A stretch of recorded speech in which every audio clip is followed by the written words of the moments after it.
What red flags about a company have you encountered while interviewing for a job? Serious. On finding out who had your job previously, avoid any of the following. 15 people in the past 2 years. 1 person for the past 20 years. They will hate you either way, and you will come to hate them. Depends emo. 1 person in 20 years might indicate that she retired or is about to retire and will only learn you in. So they left on good terms and will be missed, but never hated. If they ask you to pay a single cent for anything, you are being scammed. No legitimate job I've had has ever required me to pay for anything necessary to do my job. I feel like I should clarify. I was referring to employers who require you to buy things from them to do your job, not having to buy a pair of shoes, or a uniform, a small tool set, or get maintainer certification.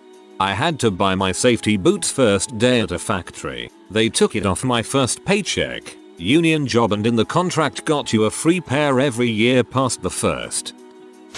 We pay for 38 hours a week, but we expect at least 55 hours as a show of faith and loyalty. We guarantee you at least minimum wage. Our clients come first, so it is a condition that if required, you cancel leave if directed and attend work. With that last one, I asked for clarification and was told that if I was about to step on a plane and they called, I was to forfeit my plane ticket and hotel bookings and go to work. That wasn't even the worst stuff. The only time I've ever lost my temper with an interviewer.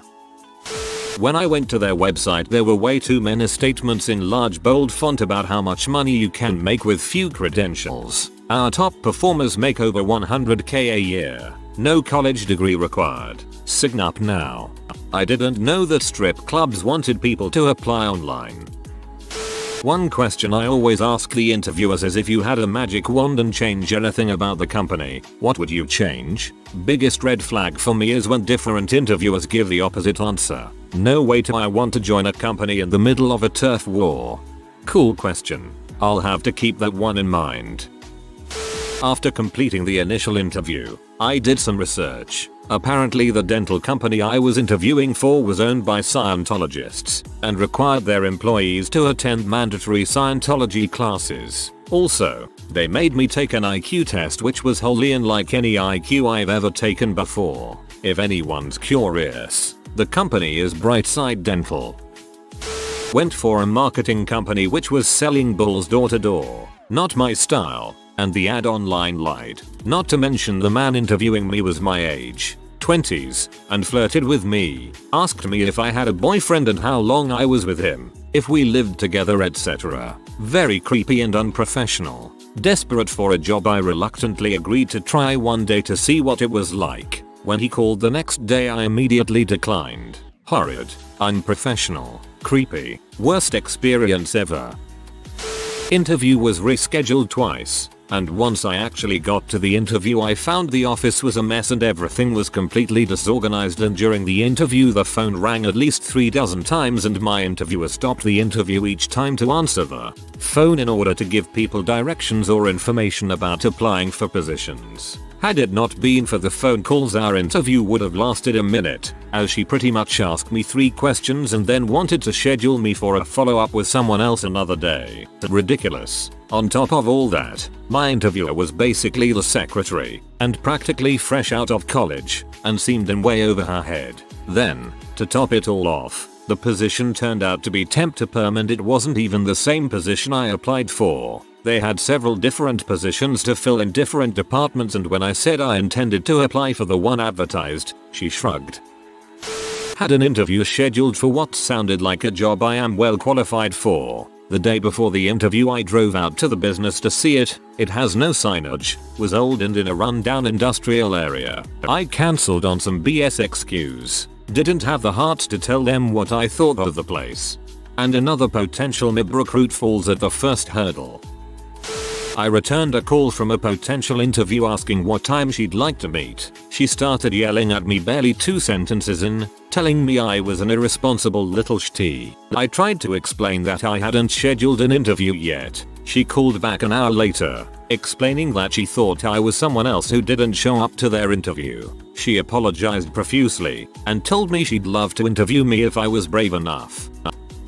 Owner of the company during the interview: I know your last employer had a game room. Here we have fun by working hard. I worked there for 2 years, but I was unemployed when I took the job. I interviewed for a fairly high position, head of operations, for a medium-sized company. The owner kept taking business calls while interviewing me, interrupted at least 12 times in an hour, made me feel unimportant, and he probably would be difficult to communicate with in the future. They ended up offering me the position. I declined. Thankfully I found a much better company since.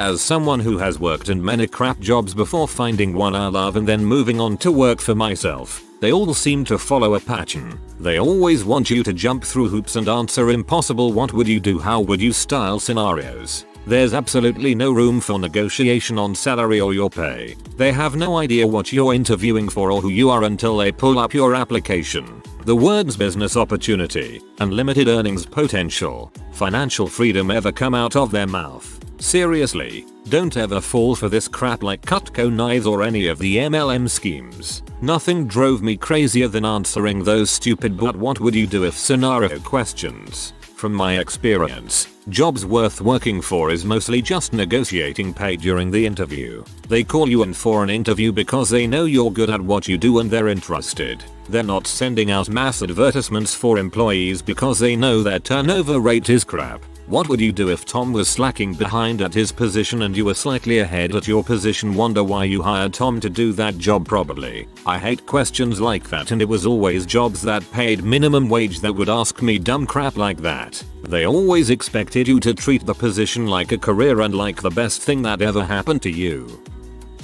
Not during the interview, but immediately after, I joined a small business that chartered aircraft, but didn't own any. He said his business was successful, had quite a few employees, and I would be their IT tech, repairing computers, running cables, etc., etc. When I got there my first day, it was just him and his college drinking buddy, who had partied so hard he had developed severe epilepsy. I fixed up his systems, offered suggestions to replace his server, which was an XP desktop hooked directly to the internet, with personal info and credit card numbers in text files, with the firewall disabled because it got in the way. Soon as I was done with everything he would let me work on, I was suddenly thrust into the role of cold calling aircraft owners to gather their information, see if they were available for chartering, etc. He also had me calling customers during their trips to see how their flights were, calling the airports to make sure they knew a plane was coming in half an hour,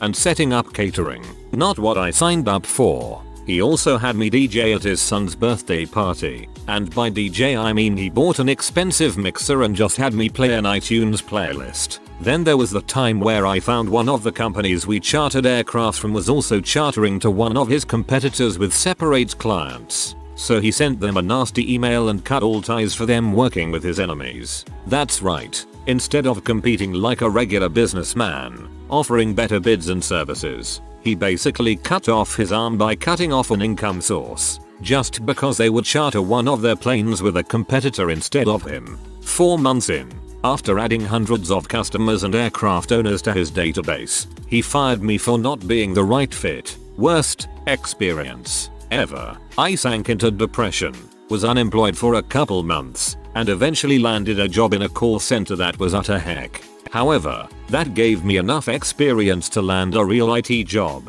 so I guess every storm has a silver lining. TLDR got hired for IT, ended up as a data entering DJ for a rich prick and his drinking buddy.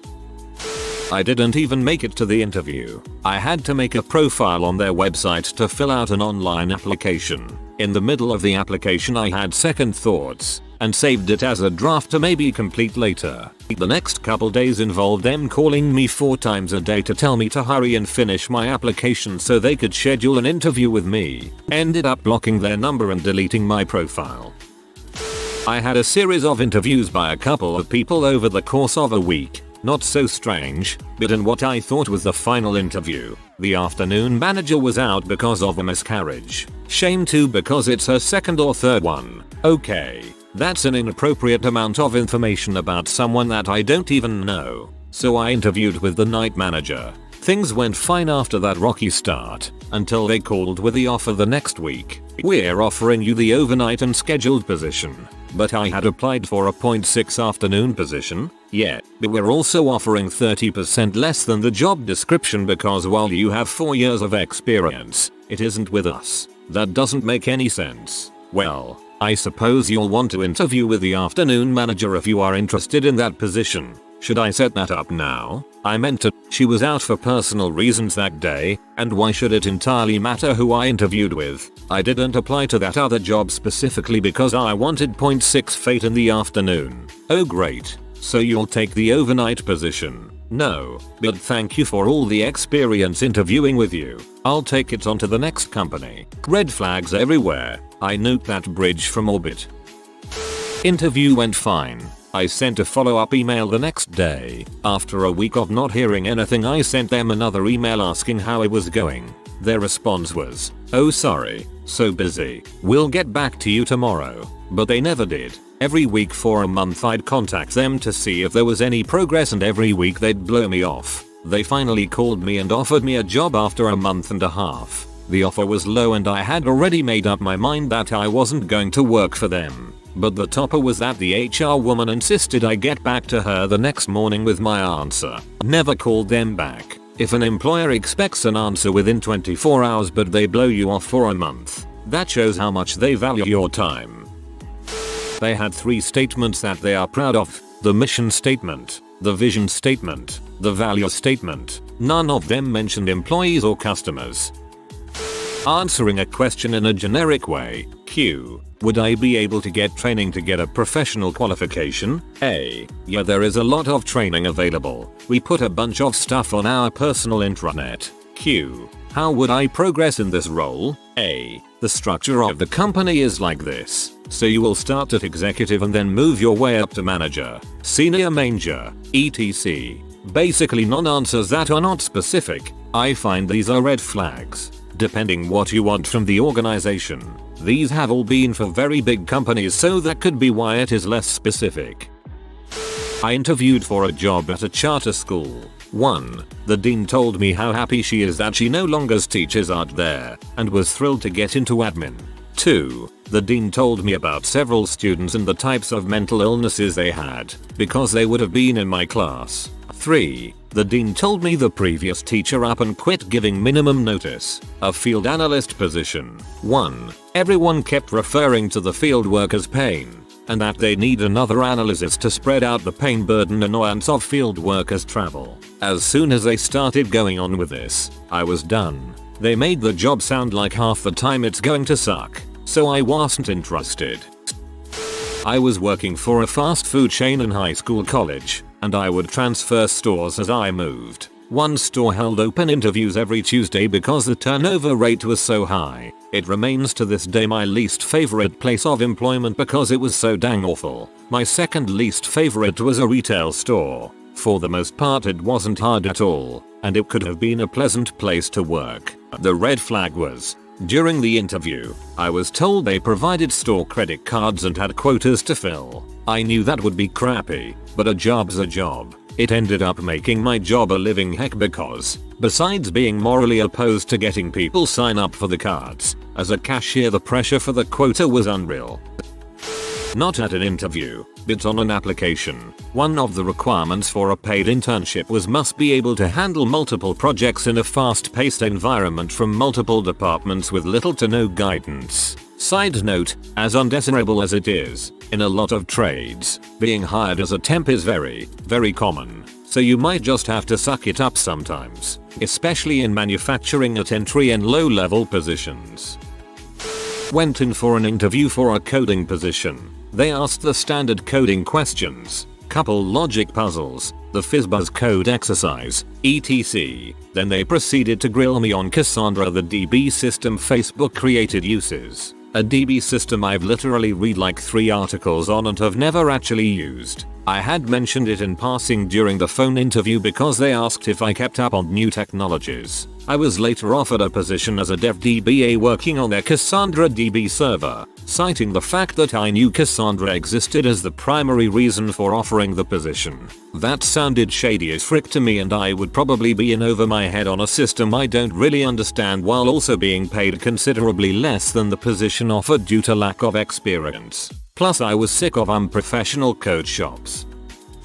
Moved to Chicago from Texas in 2009 as my wife had been promoted and relocated for work. I got an interview for an AFLAC position and rented a car to make it to the site. I thought this was good as my previous work position dealt with insurance before and I was familiar with the overall industry. As soon as I drove up, I realized that this was some low rent building with dozens of other companies and franchises but didn't actually use the office space for work. Immediate first red flag. Checked in for what it was worth and was ushered into a room only slightly partitioned from the reception desk and realized there were a couple dozen people there. Now this was at 9 AM or so in the middle of the week and the AFLAC office shouldn't be interviewing this many people for a position. Next red flag. Turns out that this was a dude that sold AFLAC insurance but was trying to get regular people to do his door-to-door canvassing and to take unsuspecting potential buyers for a ride. When I asked him some pointed questions, he didn't even seem knowledgeable about AFLAC or the insurance industry.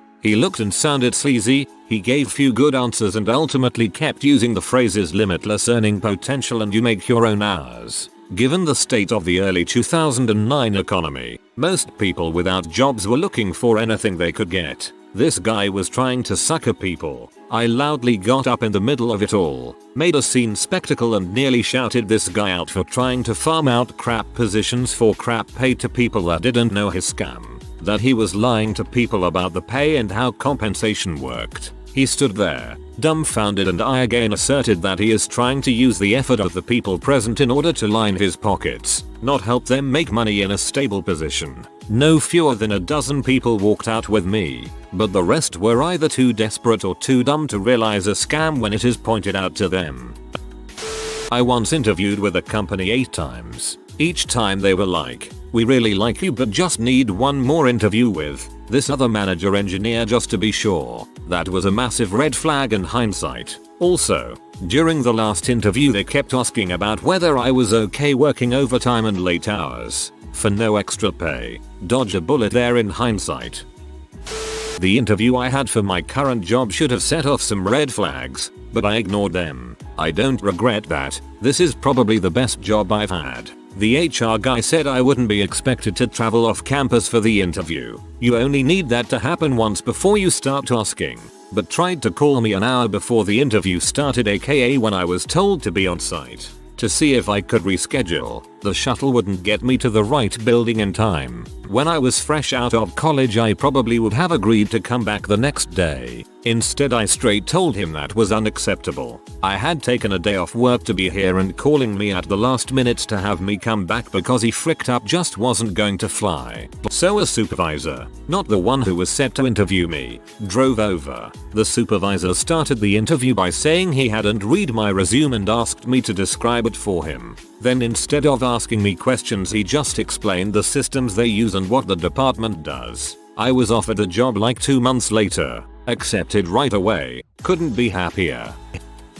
When they try and pull a bait and switch on you during the interview. I applied for a programmer job that was looking for an experienced professional, someone with 5+ years of experience, which I had. Get to the interview and we discuss experience and background, what my positives and negatives were. They asked if I had experience with a particular programming genre and I replied honestly with no. Fine, everything is okay at this point. Next I go off to take a proficiency test on my abilities and got every question right except for the one that I mentioned earlier about not having any experience with. Nothing wrong from either me or the company at this point. Then comes in the manager-owner of the company who wants to talk to me and we discuss my experience, salary range, etc. During which he proceeds to downplay my resume and put me down but wants to throw me a bone by offering me a junior entry-level position. In other words, they were trying to attract top-level candidates but pay them beginner-level wage, so they try to bully the candidate during the interview. I respectfully declined the offer and left.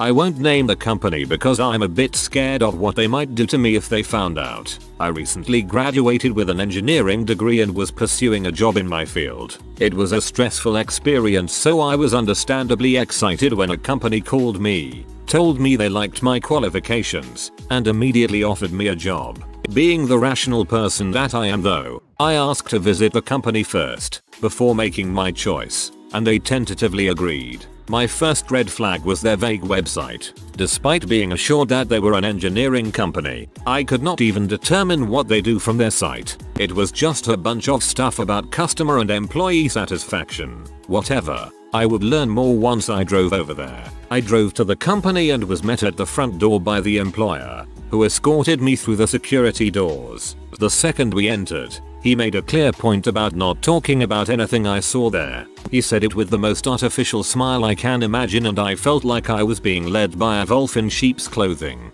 Nothing could be seen of the work environment from the entrance, just an array of tables where the employees took their lunch. We walked down a long hallway before I eventually saw what the company did. It looked exactly like a sweatshop. A pair of armed guards stood before another set of security gates, beyond which I could set rows and rows of tables with workers all in identical gowns and face masks hunched over products that I could not make out from that distance. I asked if we could get closer, so I could see what they were working on, and the employer adamantly refused, but did do so with that artificial smile on his face. He told me I shouldn't look in that direction, that the guards wouldn't like it, and he reminded me again that I could not talk to anyone about what I saw there that day. He led me to a cubicle off to the side and asked me what I thought, if I'd like to join. I told him I wanted to focus my career on engineering design, and he gave me every assurance that that was their line of work. It certainly didn't look like engineering work though,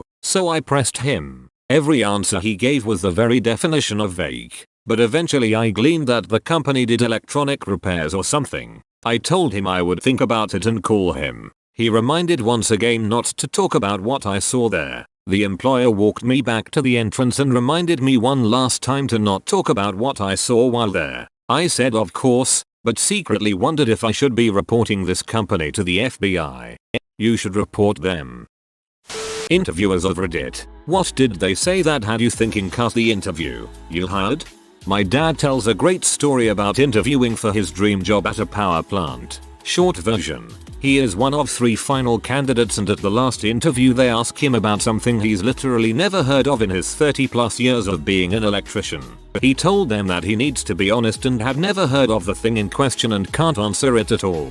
Then a week later they called and hired him. He asked later about that question and found out that it was a fake question to make sure people wouldn't just make up an answer and hope for the best, because in the electrical world that could get you killed. They also said he's the only one that answered it completely honestly by saying he didn't know. Never be afraid of saying you don't know. Me. So, you were made redundant from company about 6 weeks ago. What have you been doing since then? Candidate. I took an evening job in my local pub to pay the bills, but have spent most of the redundancy money on training courses. Here are my certificates, and I just passed another exam this morning. We hired him. He worked for us for 5 years until we couldn't promote him any further. Bro, I would hire the guy too. What's your biggest weakness? Carbs. Kid had already crushed the interview and this was just back and forth at the end. Couldn't keep from laughing. He was hired. That's a much better question when asked towards the end, as I'll throw this at you for fun sorta way. Everyone looks this question up and expects it. Kinda ruined the point of it. I was interviewing a 16-year-old guy for a floor staff position at a movie theater years ago. I asked why he wanted the job and he really sincerely said, "I just moved here and I'm kinda lonely. The people here seem cool." It was so honest and sweet I had to hire him. He was a great employee too. You're a hero, you probably made his whole year by hiring him. She burped really loud. Reference. Interviewing for a summer camp position and asked what is your secret campfire talent. I've burped loud enough for someone to feel it 10 feet away. In a noisy computer room I thought I had enough white noise to cover it and my boss compared it to a call to prayer. I was being interviewed in English for a job in Germany. I asked for it to be in English even though I speak almost fluent German. Then the question come how good my German was. I just switched to German and aced it. They looked flabbergasted because I literally moved to Germany a few days before. Got offered the job almost there and then. Nice strat. I asked someone to give me an example of when they had to pay attention to detail, and the response I got was when I was defusing a bomb in the military. I had to pay close attention to everything I was doing so I didn't kill myself or my team. When I first landed in Sydney, I printed out some CVs and walked around restaurants applying for a job. I was ready to go home, but I would first pass through an area with lots of venues. I went in and found the owner and managers talking at a table, and I just walked up to them and said, "Hey guys, do you have a minute to talk about our Lord and Savior Jesus Christ?" They looked at me stunned, and then I said, "Just kidding. I'm looking for a job. Here's my CV. Bye." I got a call few days later telling me to come in for a trial, haha. Obligatory, not the interviewer, but the company where I work now always ask a technical question in the interview. They asked me for a specific equation and I just couldn't remember it. I told them I couldn't recall the equation in the moment, but talked a little about a time I'd used it in my previous job. Apparently my honesty and confidence in handling the situation is what swung it. Everyone else either had a guess or just rattled off the equation and sat back.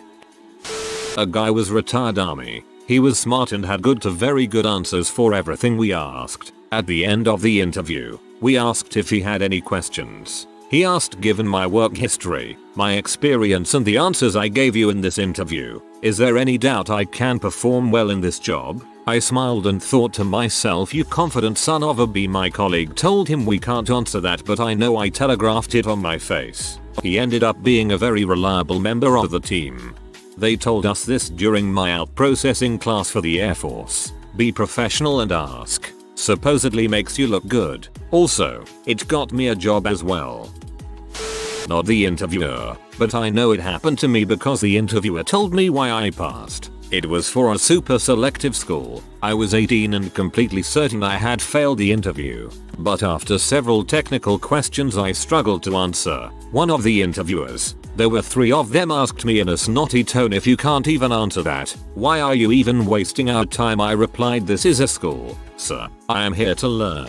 If I knew everything already, I wouldn't be here. The lead interviewer called me on my personal phone during non-business hours to tell me, in secret, that this line is what made him decide to let me pass. Apparently, all the other candidates tried to appear knowledgeable and they all tried to bulls their way into the school. We want students who admit they don't know and honestly want to learn, not students who will lie to avoid losing face. Welcome to the school. Are you Kvoth? I was told by one of my interviewers he had decided to hire me a few questions in.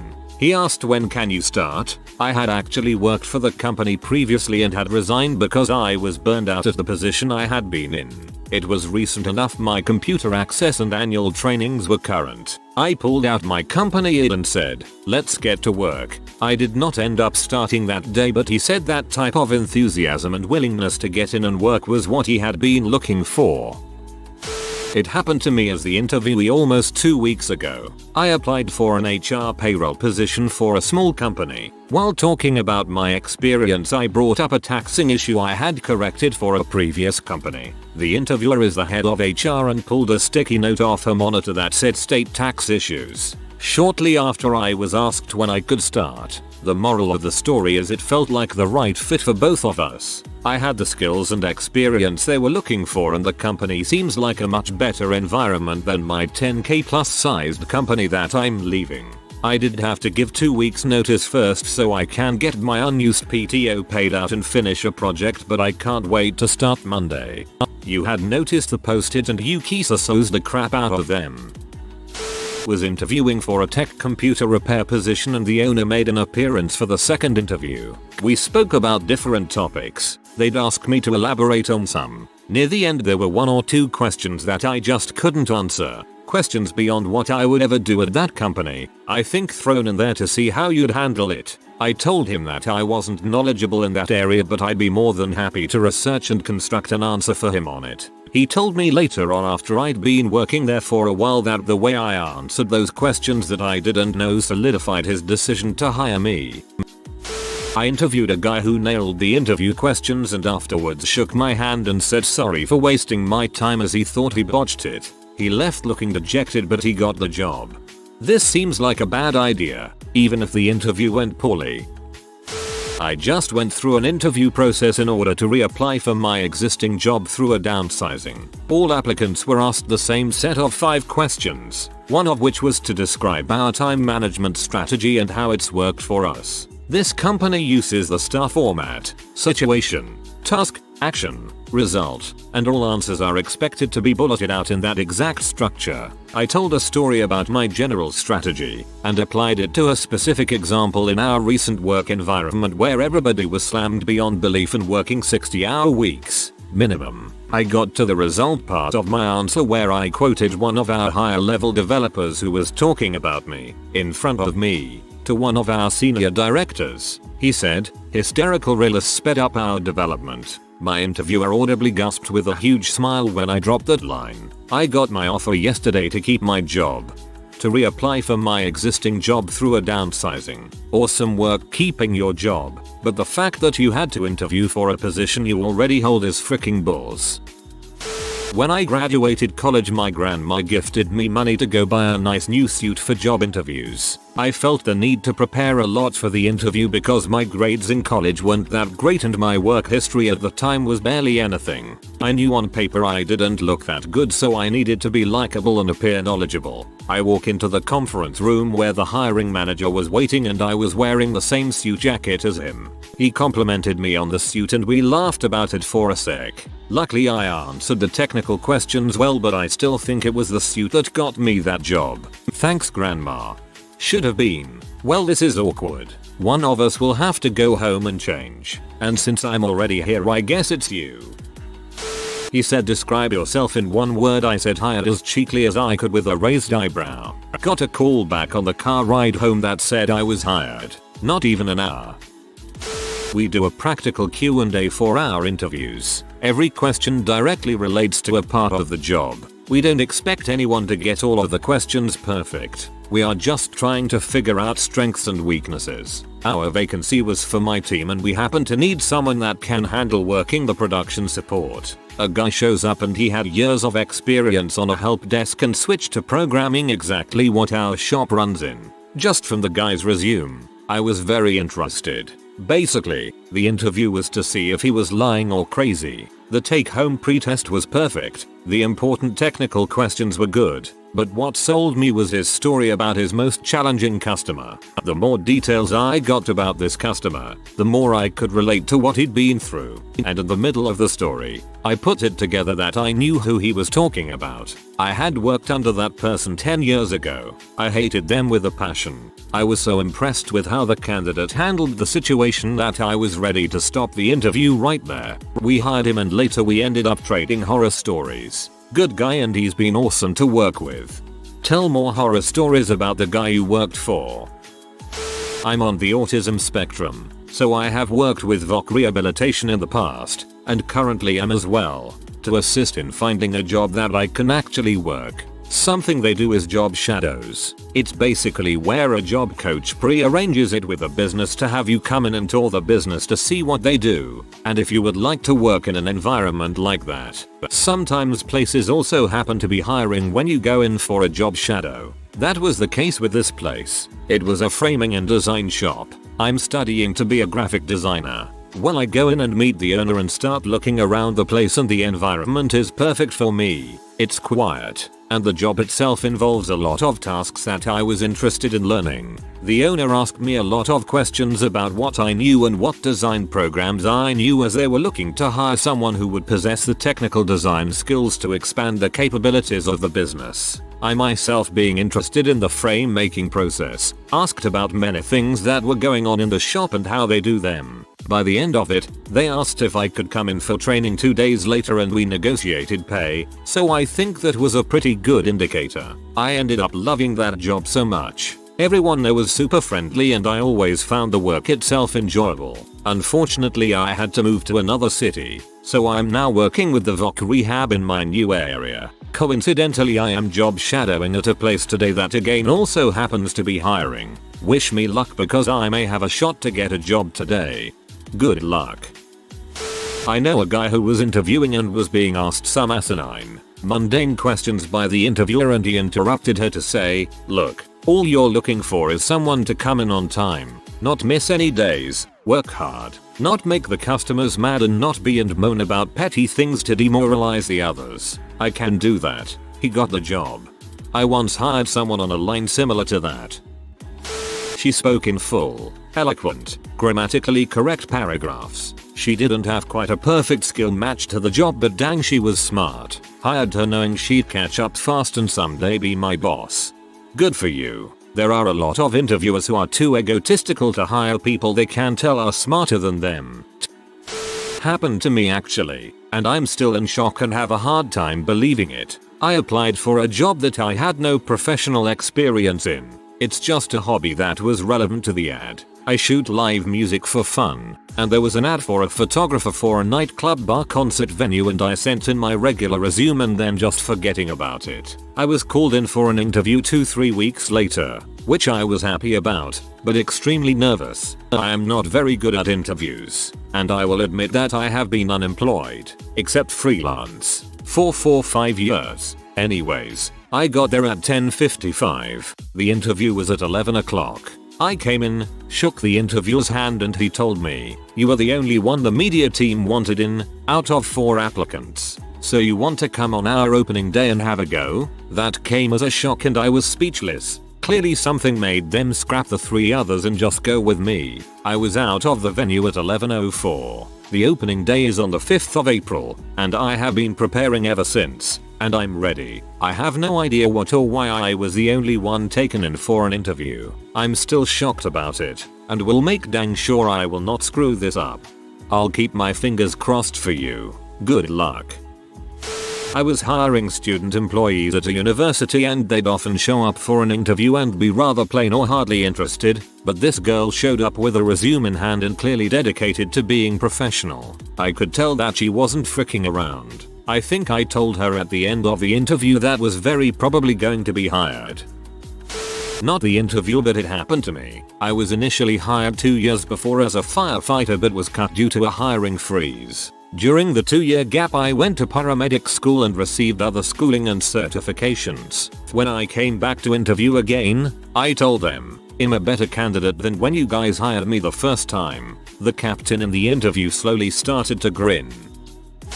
Happy to take you through my CV, but instead I would really like to share my ideas for the future of this team. Been thinking a lot about what our objectives and strategy should be and how we can make the biggest impact. Got all these ideas and I would like to share them. Can I? She already had a stellar CV, so god dang. Yes please. Not really a good idea unless you're sure you're the best person they've interviewed. Last interview of the day. The previous candidates had all been out of their depth. Last candidate came in and could speak at a basic level on the technology, networking. It didn't take long to decide. I was the one being interviewed for an engineering position. In my last semester in college, my advisor hated me and was doing what he could to make sure I failed his class. We had a lab experiment that involved using an AC powered pump, operated using a VFD. I read the VFD operator's manual cover to cover, just to make sure I knew what I was doing. I ended up passing his class with a B. In my first interview after graduation, the company manufactured and rented pumps to construction companies. The hiring manager says they just added a dozen portable VFDs to their rental fleet. I said, "Oh, variable frequency drives?" I configured one for our pipe circuit experiment. The interview changed dramatically after that. The tone went from an interrogation to a casual conversation about hobbies and travel. He then brought me to meet the president of the company and I had a job offer before I left the building. I had one interview that I would have choked on if it were not for that fact that I didn't need the job and just took the interview to get out of the office and humor the recruiter. The guy was ex-military, no nonsense type, which usually scares the crap out of me, but I was relaxed and direct and just answered the questions. It was the best interview I'd ever given and I knew I had the job, and I accepted the offer. The best part of this was that I learned so much about interviewing from that one experience. It's helped me tremendously in life. I strongly suggest people that interview badly schedule a few that you don't need to win to live. Don't waste a lot of people's time, but take some learning time. The easiest time to find a job is when you already have one.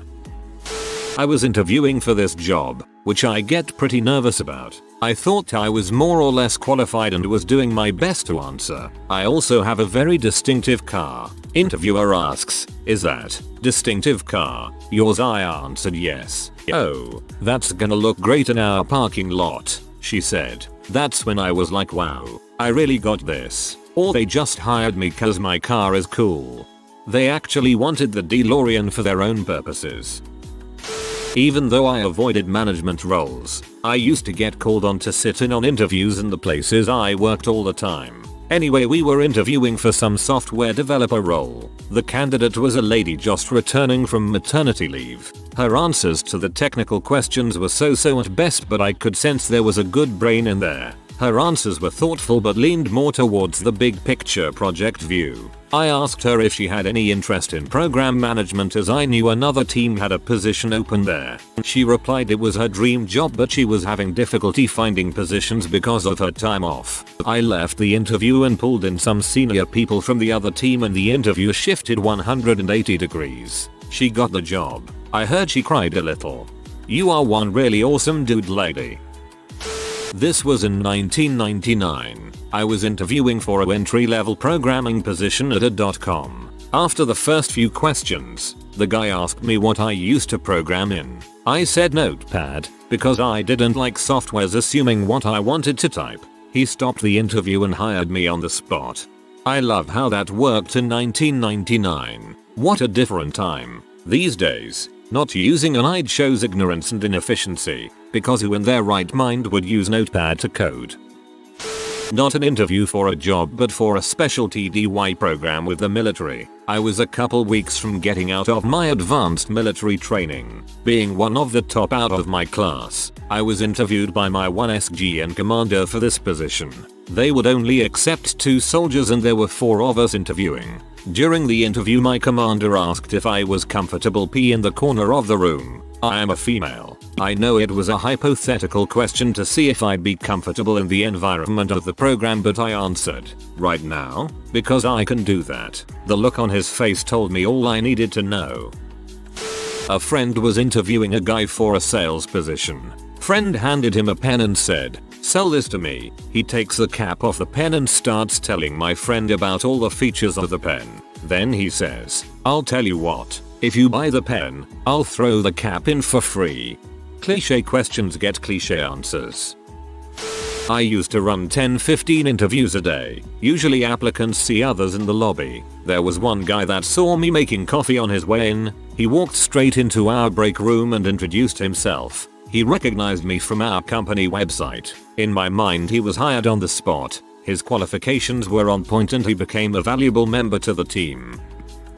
My dad has a good one. He left business school and wanted a few practice interviews at companies he'd never worked for. Think large investment banks with loose morals. In one of these interviews he was asked why he got a C in a class. He responds because that professor was a freaking moron. They offered him the job on the spot. This sounds like an answer from a Wolf of Wall Street backstory. I love it.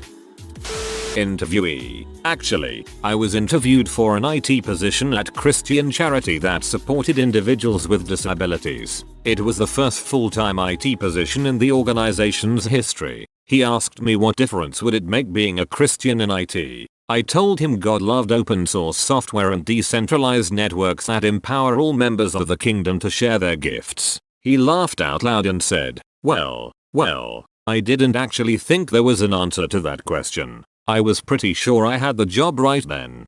God loved open source software. Put that on a t-shirt. I was interviewing a 19-year-old young lady for a car sales position. I asked her why she wanted to work for us. She said, "I'm sick and tired of relying on my husband for money and I want to make my own money and a lot of it, and I heard you guys pay well." My response? "Can you start tomorrow?" Not as impressive as others. Here one where I was interviewing. I went job searching and kept hearing this sales manager on the radio pitch how great it is to sell radio. I couldn't get my resume noticed and wasn't getting any call back. So I walked into the radio station and told the receptionist I had a meeting with Mr. VP. I walked into his office and said I am here for the sales job. He looked up and said, did I call you for an interview? And I said no. Then why are you here? I said, do you want a salesperson who waits for the door of opportunity to open, or the salesperson who opens the door of opportunity for themselves? Ended up getting the job offer, but it was a completely crap offer, and after doing more research on the company I discovered they weren't even making enough revenue to pay their bankruptcy payments. Interviewing for PT salespeople for a retail company that sells sex toys, posters, band shirts, drinking games, and pot related stuff. I had no office, so I was interviewing at a table out in the open. This kid walks in. He is my 10th interview in a row. I'm hungry and I freaking need a cigarette. I think, hey Muff, take him outside and interview. The sun will be good for you. So I ask him if he minds if we go outside to interview. He's all into it. Probably because I'm a super cool person and he wants a job. On our way I'm totally needing a smoke, so I turn to him and say, hey, do you smoke? He says, cigarettes? I look at him and say, so you smoke weed? He looks at me like I just fired him and stutters, nah, man. It's a. I cut him off and say, it's cool, but remember the only people who need to clarify what we would be smoking is a stoner. He just stared at me dead-eyed. I could tell he thought he ruined his chance at the job. I said, dude, chill. Unless you totally frick this second part up, I'm going to hire you. Pot smoking was a bonus. He ended up as my assistant manager years later. Hiring managers of Reddit. What red flag did you miss or ignored during an interview that ended up costing you later? I actually hired someone who was late for the interview. Her apology was totally reasonable and I looked past it because she seemed like a good fit. A few weeks into the job it came out that she didn't know what time zone we were in. That's not the reason she was late, but it did turn out that her understanding of time and clocks was insufficient for a job where scheduling things across time zone was a primary responsibility. Her understanding of time and clocks was insufficient. Oh man, that's gotta be one of the best phrases I've read in this thread. Without getting in specifics, other than 3 years litigation on sexual misconduct by the entire staff, we finally got the state government to allow us to put must be comfortable in a work environment that has open discussions of sex and drug use for a position in the HIV STD prevention. One applicant had this weird, sort of arrogant body language during the interview, but because they looked great on paper and otherwise interviewed okay, I wrote it off as anxiety or something. Joke's on me, because that person ended up being the whiniest, snottiest, bitchiest, most vile individual. Thank God they found another job before I had to let them go. This is going to be kind of a left turn, but the thread could use a bit of positivity. When I was working for my stepdad's trucking company, I did a little bit of every part of operations, dispatch, finding new accounts, hiring and firing. It was just a matter of who was available at the time to do the task. One day a guy comes in asking if we are hiring drivers. I inform him that we are and ask him to have a seat while I grab an application. He stops me and says, before you bother with that, I have to ask a question that could save us both some time. Do you hire felons? To which I replied it would depend on the felony. Voluntary manslaughter. Oh crap. Come to find out the guy had done a 10-year stretch in the state pen. Some guys tried to rob him. He shot one in self-defense. There was some fuckery with witnesses. Dude couldn't afford an attorney. Public defender talked him into plea bargaining down to manslaughter so he wouldn't do life. He had his case file with him. I glanced through it while he filled out the application. Sent him for a P test same day. He was one of the best drivers we ever had. He was where he was supposed to be, when he was supposed to be there. Never bitched. Never caused any problems. Model employee. I'd hire 10 guys like that in a heartbeat. Literally the opposite of the question, but upvoted because the world needs more people like both of you. A couple of 17-year-old boys were dropped off by their father in a compact, red Porsche convertible, not that it's relevant, with frozen yogurt cups in their hands. The older one walked up to the desk and, with freaking froyo in his mouth, asked, "Can I get an application?" The brothers spent almost half an hour eating frozen yogurt, laughing and joking with each other, and filling out that application in our lobby. It was maybe a 5-minute application. When they handed their applications to me, I took them the applications, not the applicants. Back to our brand new HR lady and, laughing, told her about these kids who were obviously only looking for jobs because daddy made them do it. I pointed out a sticky thumbprint on one of the applications. It was funny to me and she laughed along with me. She hired both of them on the spot. Before that point, applicants were required to have a minimum of 3 years experience in whatever field they were applying for. Neither of these kids had ever had a job before. That place went downhill rapidly under that HR manager because she would just hire anybody she liked, which meant she only hired attractive, highly extroverted teenagers. Those 2 boys and just about everyone else that woman hired were terrible. Old parking management company HR I worked for over a decade ago just flat out ignored the second page of applications, where criminal history declarations are. For 6 months, 8 people got hired to work in private condo skyrises, where the general building master keys were in the same cabinet as resident car keys, who had felony sex offender convictions. When the district manager found out, she fired every person involved in the hiring process and moved the 8 to a parking lot. I'm lost. How does sexual felonies and cars add up? Not a hiring manager, but every time someone brought up in an interview what's the fastest anyone's been promoted here, I want to break that record. They end up being duds. Gotta get promoted so they can answer to a new boss before this one realized how big of an idiot they are. Hired a guy because he reminded me of my good friend who was addicted to OxyContin. Turned out the guy was addicted to OxyContin.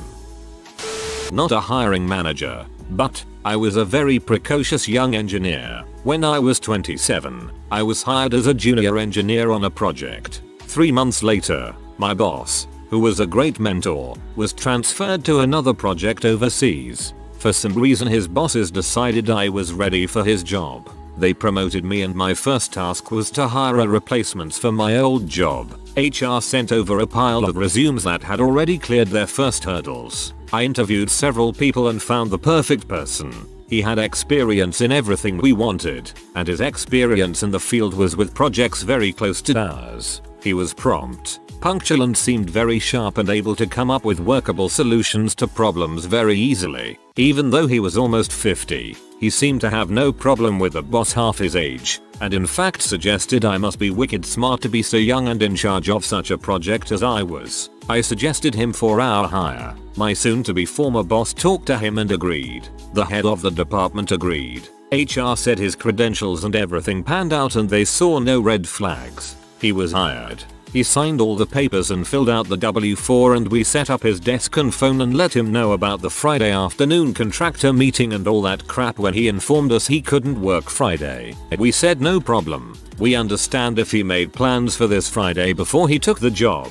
No big deal. There's next week. He said he couldn't work any Friday. He explained he was a Messianic Jew, a Jew for Jesus, and his religious views prohibited him working Friday through Sunday. This was the first I had heard about this. Nobody else saw it coming, either. We checked with HR who talked to the company lawyer. The lawyer advised that doing anything could open us up to a religious discrimination case. The lawyer said we should have asked in the interview. But isn't it illegal to ask about religion in the interview? To you ask? Yes. We should have said, we expect you to work Monday, Friday, 8 AM to 5 PM with an hour for lunch. Can you work those times? In the end, it wasn't a big deal. The guy worked longer shifts Monday, Thursday and basically did 5 days worth of work in 4 days. There were a few times we wished he were there on Friday so he could clarify something he had done for the meeting with the building contractor, but overall he worked out fine. For me though, it was a learning experience nevertheless.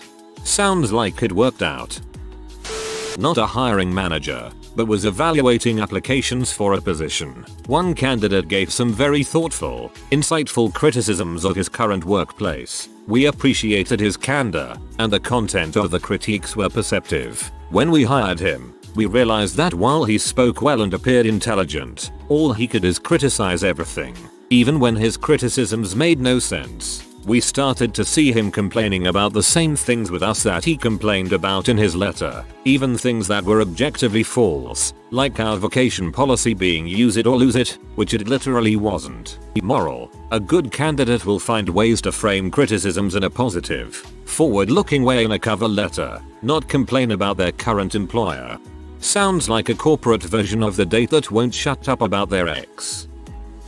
Company hired an arrogant individual who had issues everywhere he worked, both with co-workers, product and policies, supervisors, and customers. When I brought the issues up with him, he seemed okay, and when I left he called upper management crying. He said I had offended him and was a racist. This was relayed to me and we had a meeting with upper management. I begged my manager to get HR involved and either look at me and see if I was racist or if he was full of it. They did not get HR involved and told me to try my best to train him up. I gave it a try and failed to get any buy-in or progress. I ended up leaving the company via headhunter for greener pastures, and after I left they transferred him to another location because they put a more inexperienced person than myself. He is now at another location doing the same thing. I have a friend with the old company and that dud of a worker has called 4 different people racist to have brought up his performance. I don't know how folks like that keep jobs. Disruptive and zero effort in any tasks.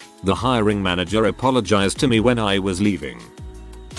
Candidate for supervisor position was asked about a time when they had trouble completing a task. I hate corporate interviews. Candidate mentioned something they struggled with, but the answer was that they found a way of completing the task that worked for them and did that going forward. So we kind of take that to be a big positive for thinking outside the box and being able to solve problems independently using the tools available to them. Now this was a preferred candidate, so we didn't do a lot of deep digging questions around the standard questions we were required to ask by corporate. Fast forward and candidate is now supervisor. We have a team of about 12. There is an opening checklist and a closing checklist. Supervisor struggles with learning tasks on checklist. No other team member has issue with tasks on checklist as it literally writes out what buttons you need to press. Supervisor concludes that checklist is poorly done since they cannot understand it. Proceeds to make changes to checklist master documents to the way they feel it should be done, and chaos ensues. Now we have supervisor that understands checklist,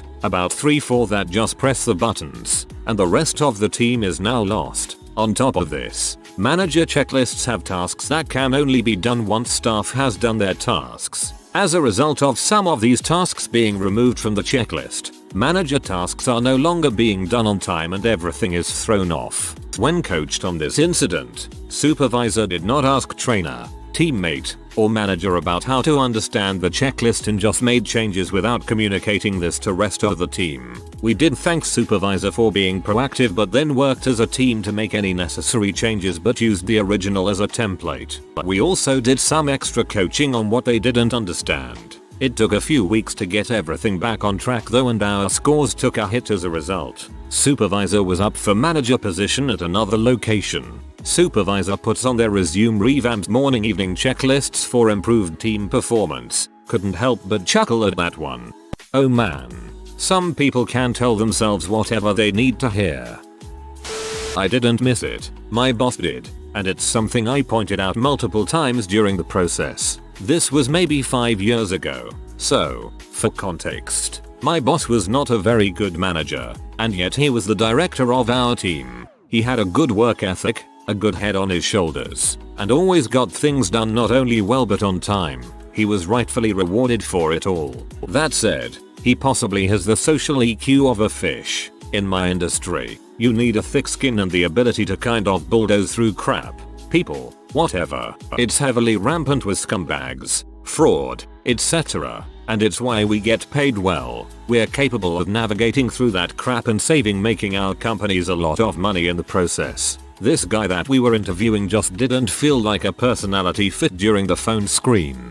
Immediately after the call, I tell my boss that I'm a no. The guy isn't just going to get run over by our industry, but our own freaking team.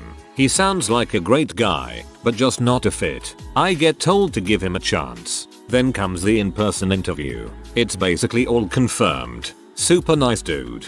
I would love to manage him in any other scenario, but not here. He just doesn't have the personality traits to succeed in our environment, which was admittedly not a good one. Boss tells me don't worry, macabre, we can fix him. The frick? First of all, there's nothing to fix. His personality isn't crap. It's just not right for our job. 2. You're not the one managing him. I am. The dude ends up accepting our offer. Honestly, I love the guy. He's so friendly, earnest, and worked really hard because he saw the gaps in his skill sets from where he was and where he needed to be. But it took a giant toll on him, and eventually me. The guy ended up being diagnosed as clinically depressed. He hated the freaking job, and I was nowhere near experienced enough as a manager to handle something like that. When he was at his wit's end, I just told him to take a break. Start with a vacation so that he's paid, and then decide whether or not he wants to leave afterwards. Take care of himself, and to utilize me in any way he could for future prospects outside of our work. TLDR. My boss' inability to judge personalities literally sent someone over the edge into depression. I used to do hiring for a small store and the biggest red flags were too good to be true. Candidates who claimed they loved the public, never had any problems with co-workers, and were never late or absent invariably caused the biggest problems because they were lying through their teeth. We hired a guy. A couple weeks in, he got comfortable enough around me to open up about a warrant out for his arrest for sexually assaulting an underage girl, and not going to court for it. He felt pride and sneaky when telling me this. I could just tell. Had a smile and everything. Not cool, especially since I have 3 underage daughters. Told my GM. Got my boss chewed out kinda. More like, learned a lesson did we. But more importantly, got his butt fired and arrested on the spot for his next shift. Felt good. Good for you. I saw a similar story here a few weeks back and the guy caught a lot of flack for turning in the co-worker. It was a maintenance type job which would have had the creep entering people's homes. You did the right thing. Oh boy, this one happened last week. Hired a guy to be a seller of cannabis products for a new dispensary I'm about to open. He was eccentric to say the least. He has tons of experience as a salesman and definitely knows his crap. In the interview he got a little bit douchy about his salary and health benefits. This is the second interview. Salary and benefits were to be discussed with the owners on the third interview. We told him this, whatever. We hired the guy, gave him his ideal salary plus commissions plus benefits. The whole package. First day he started giving me orders and asking where does he rank on the chain of command. I tell him I'm his boss and he doesn't like that so much. Whatever. Then he started giving out candy to all the females in the office and telling them I was thinking about you. Have some chocolate. I told him that wouldn't fly here and he should cool it. He told me he was a social butterfly and that I was uptight. This was all during his first week. Whatever. The very next Monday, his 6th day on the job, I get called into the owner's office with the head of human resources and they straight up asks me what I think of the guy. Turns out all of the females that got the candy from him felt heavily harassed. Dude barely lasted a week on an awesome job because he was a social butterfly. What a freaking moron. So about this job. Not so much any specific thing, or any specific person, but don't ever settle for the least worst applicant. When we have an opening, we usually have HR screen the applications for basic requirements, then I go through anywhere from a dozen to 40 applications resumes. I usually do a phone screen on half a dozen or so, then invite the best 3 or 4 in for face-to-face interviews with me and the team. Every single person we've hired based on they were the best least bad of the applicant pool. Let's go ahead and make them an offer versus, wow, I really liked her. She's going to be awesome. I've always regretted hiring the least bad applicant. I've learned my lesson that hiring the least bad applicant instead of someone I'm really excited about never works out in the long run. It's much better to keep the position open a few months longer, or even close it, wait a few months, and then open it again, instead of feeling rushed to hire a warm body because they floated to the top of a mediocre applicant pool. Very true. It sucks in the short term, but it beats having to hire for that position again a few months later. I and one other of the hiring panel called it out, but our boss felt desperate for hires and pushed it through regardless. I worked in a massage clinic. This was for a therapist position. Let's discuss the red flags boss lady ignored. Applicant showed up in Daisy Dukes and rain boots and a stained hoodie. She had a long history of drug abuse. No judgments at just that. Who had gotten fired for shooting up on old work premises 6 weeks prior. She was a non-stop talker during the interview massage, working on me and others so we can see what clients would experience. She invited me to her wedding in 3 days and said that because we would be her new family we should all be there. She re-eeked off cigs, which is a big no-no in the industry. Confined close quarters means no sense, good, bad or otherwise. Her fingers were the worst offenders and my hair and face smelled like nicotine for the rest of the day, and every time my hair moved I got a new whiff. The biggest one was that she, completely on her own, admitted to having used doctor's notes in the past when she was on benders. I and other hiring girl, we had a panel of 5 including boss lady, which is way too freaking many, but alas, brought up our concerns. We were told she's sweet and needs a leg up, which I'm all for, but when there's red flags of fake doctor's notes and recently using on the job, it's a big issue. In our state we are on the fringe of the medical community, but we are still a part of it. So that's liability after liability right there. We had a therapist cause a seizure in a client by using essential oils not approved. We got sued up the mother effing yin yang. Using on the job and something happening to someone means the clinic closes. Big deals. Well, what happens? Luckily no lawsuits, but she started stealing and using again. She called out constantly but always had doctor's notes so she couldn't be fired. She even got a 3-month note written for a work injury. I saw it happen and literally nothing happened. But we didn't have cameras and my word wasn't as strong as a doctor. She got wind we were trying to fire her, so got a note to return to work on light duty for another 2 months. So she could basically work as much or as little as she liked and couldn't be fired. Every time she was done for the day we would have to cancel all her clients if we didn't have other therapists open. It took 11 freaking months. But then she was asked to take an extended leave so she could get better, which she did for 3 months. And then she tried to apply for unemployed benefits, which during her paperwork she fricked up and got caught trying to double dip on the company's dime, so she finally got tossed. She worked maybe 4 full weeks of work during those 11 months. Yep, we sure needed her. She really contributed. Boss lady deserves all the headaches over this hire, but the rest of us in middle management didn't deserve to deal with it. People who speak in superlatives rather than answering questions directly. Turns out the guy, while super excited to work for me, really didn't understand the role. I ended up firing him the last day of his 90-day probation period despite spending an enormous amount of time with him trying to get him right. Ran a grooming shop with my ex-wife. We hired this lady who seemed a little high-strung. Tweaky, actually, but we needed the help. Some customers swore that they recognized her from a while back at another shop, but she denied ever working there and seemed oddly defensive about it. One night, we found reviews on our Yelp page from one of her neighbors who she was fighting with. The neighbor specifically called her out in the reviews and spilled about how she was responsible for the death of a customer's dog. She walked away from the table for a break. The dog fell with the harness around its neck and hung. We fired her immediately for lying to us and bringing her drama to our business. Oh my god. I called the guy's previous job, who he had written down as a reference. His previous manager, female, explained to me how he was a great employee, but his girlfriend was freaking psycho and how she waited for her after work one night and jumped her, which is why he was fired. He explained how his manager actually had a crush on him, and when he quit she began making up lies. Not only did this not make sense, it was a red flag, on top of the red flag that he put her down as a reference at all. We were hurting for employees, so we hired him. His girlfriend was crazy, and I have many fun stories from the 5 months he worked with me. Do share.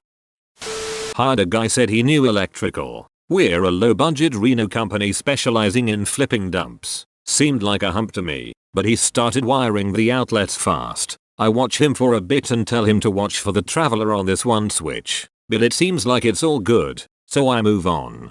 Get back half a day later and he hasn't moved on from this switch. He'd wired the traveler wrong, and when he flipped it on, I guess it was live, the breaker blew. I set the breaker and it blows again. I ask about the traveler. Yeah, he did it right. We pull the switch apart. Nope. Right in the hot. And you know what crap happens? I'm a little mad it took 6 hours and me watching him that he started backtracking his work, but I figure everyone gets a first day pass. But then he starts to blame the other workers. They all tell him to frick off. And then, he starts to blame the evicted tenant. He must have snuck back in and switched it around. I told him to pack his crap and go and spent the rest of the evening doing it myself.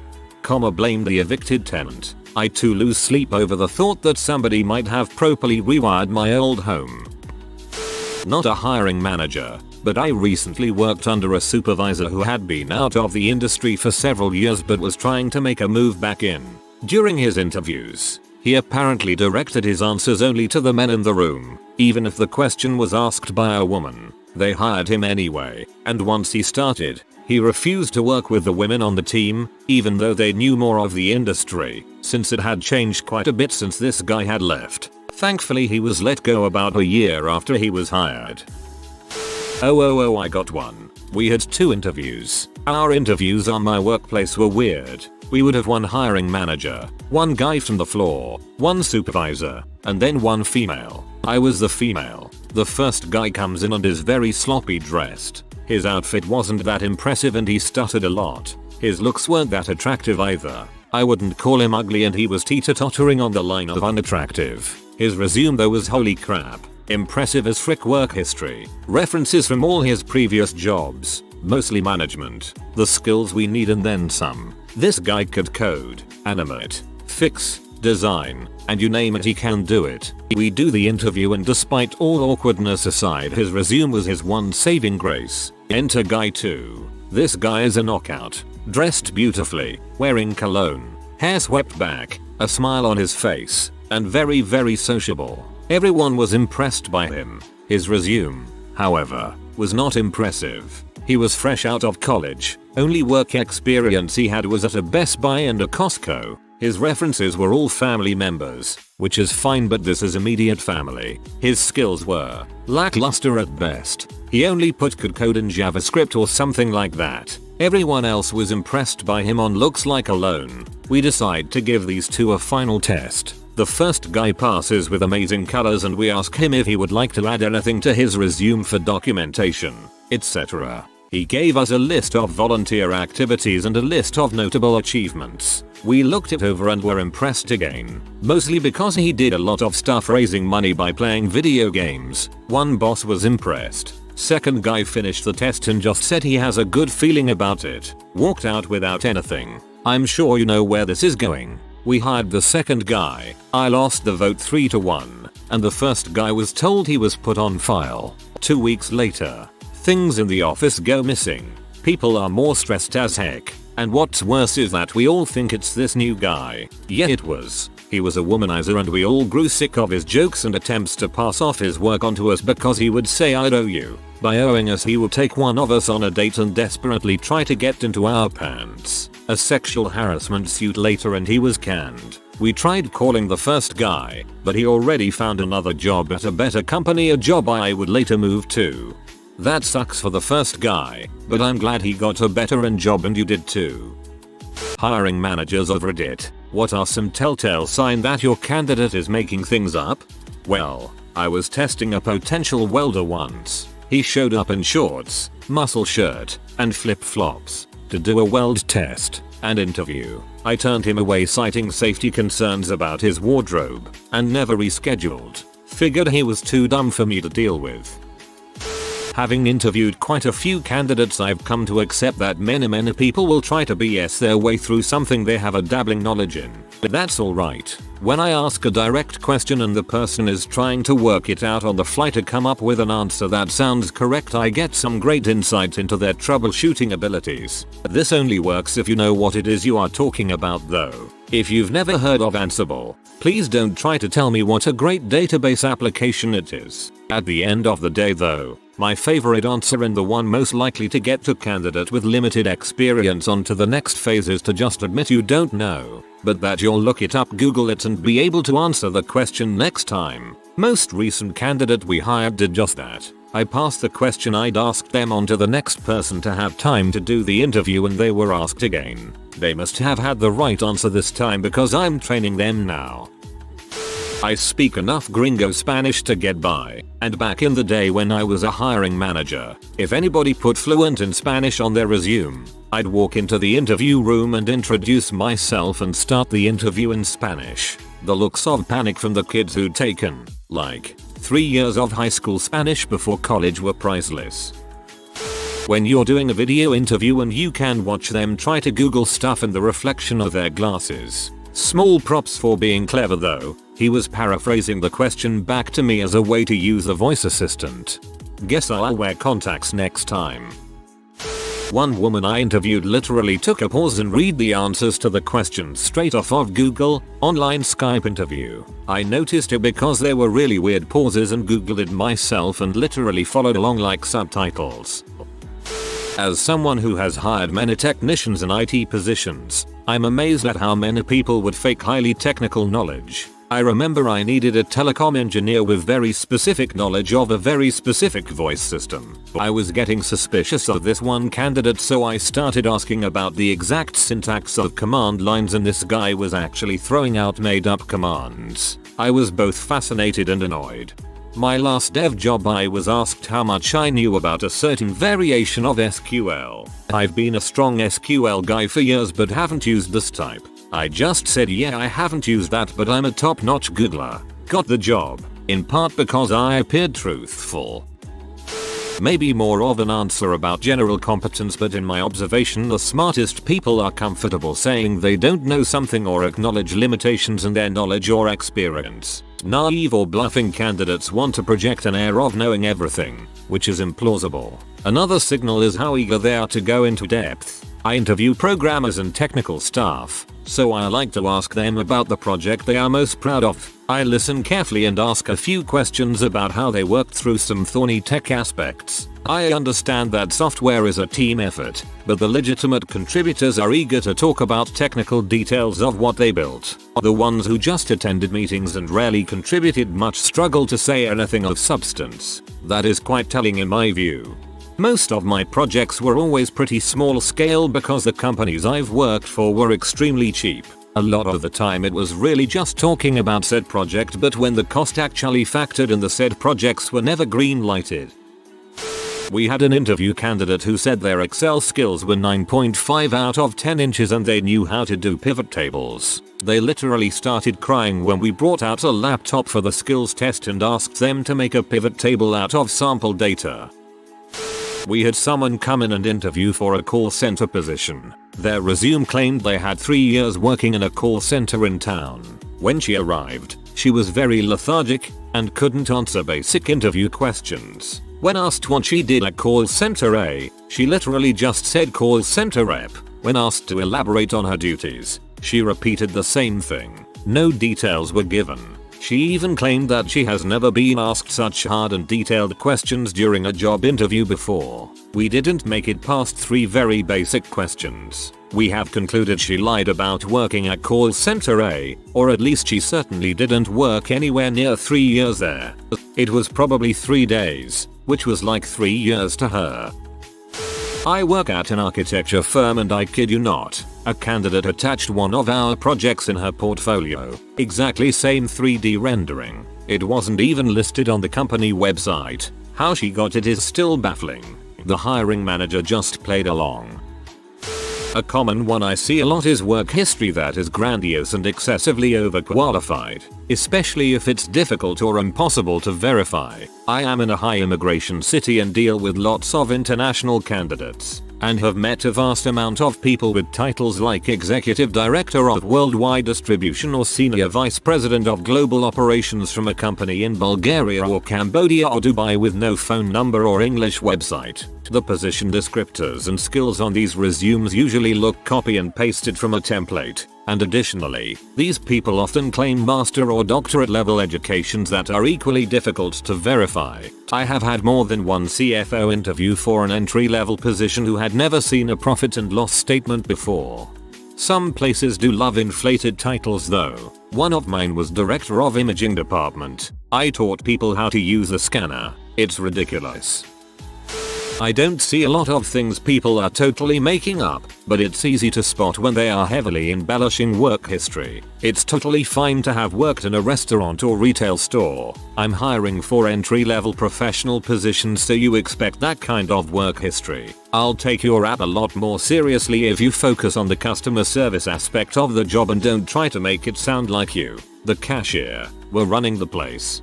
Handled financial transactions for a multi-million-dollar company, McDonald's cashier.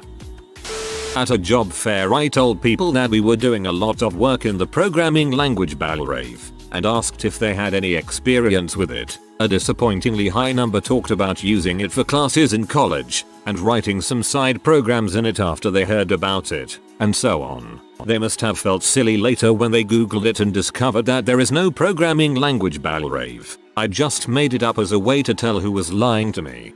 For some odd reason, as someone who has only done super basic HTML in college classes, I am really happy that the moment I read Balrave, my first thought was, that sounds like bulls lol. Not knowing their resume is always the biggest tip-off. It says here you know Apache. Can you give more insight into what you did? And then I get that dead fish eye face like I just asked them to kill my grandma. I'll event help them out a bit and give them file names and ask if they edited them, and if I continue to get a space cadet I'll just revert to generic questions to pad out the rest of the interview and hit the 30-minute mark. Sometimes recruiters will change the resumes to fit the job better without telling the applicant. I have had this happen a few times, one being they left out my education and experience and lied to me about the role I would be interviewing for. Sometimes the recruiters change it. Most of the people in my industry work for one or two big players based on their geography at some point in their career. I get people that claim to work for X company all the time, especially in the early 2000s. Issue for them is was a project manager for a decade and did most of the hiring. I love to ask them their experiences working there, throwing out names or projects and seeing how they respond. The commitment to the charade is amazing. Sketchy job history, or several jobs in a short time span. I had a woman once that had around 10 jobs over the last 2.5 years. She claimed to have a wealth of knowledge from all of these different opportunities to learn. She talked around most questions, and long story short, I found out that she and a friend would apply at companies as minorities, and then quit and sue for discrimination. She had sued 8 of the 10. Bullet dodged. Over the past 5 years I've held, I think 4 jobs, but I was a student and everyone knew and accepted that I was doing it for a little money and a learning experience. Unfortunately, now I'm a full-blown adult and have to stick around for at least 2 years to make my job history look good. I once interviewed someone who said they spoke English. When it was time for the interview she only spoke Russian. I happened to have someone who spoke Russian and English, so they translated the entire interview. Have some solid answered, so I hired her anyway. She worked for us for 4 years and by the time she left she knew English. That's actually a pretty cool story. Telltale signs that the candidate is making stuff up makes for great stories, but it isn't what bothers me. What bothers me is that I am convinced that there are people that are great interviewers and poor interviewers. My boss hired a great interviewer. Months later we escorted him out of the building because he was beyond worthless. I wish I knew how many rock stars we passed on because they sucked at interviewing. So I was sitting next to my boyfriend while he was giving a phone interview and the guy was clearly googling answers. He would ask him to repeat almost every question, then pause before a textbook answer, and at one point he asked him to spell the word, but after knowing the spelling knew the exact definition lol. I once asked to a supposedly experienced front-end developer, can you code valid HTML? Her reply was more than enough. Yes, all my software is legal.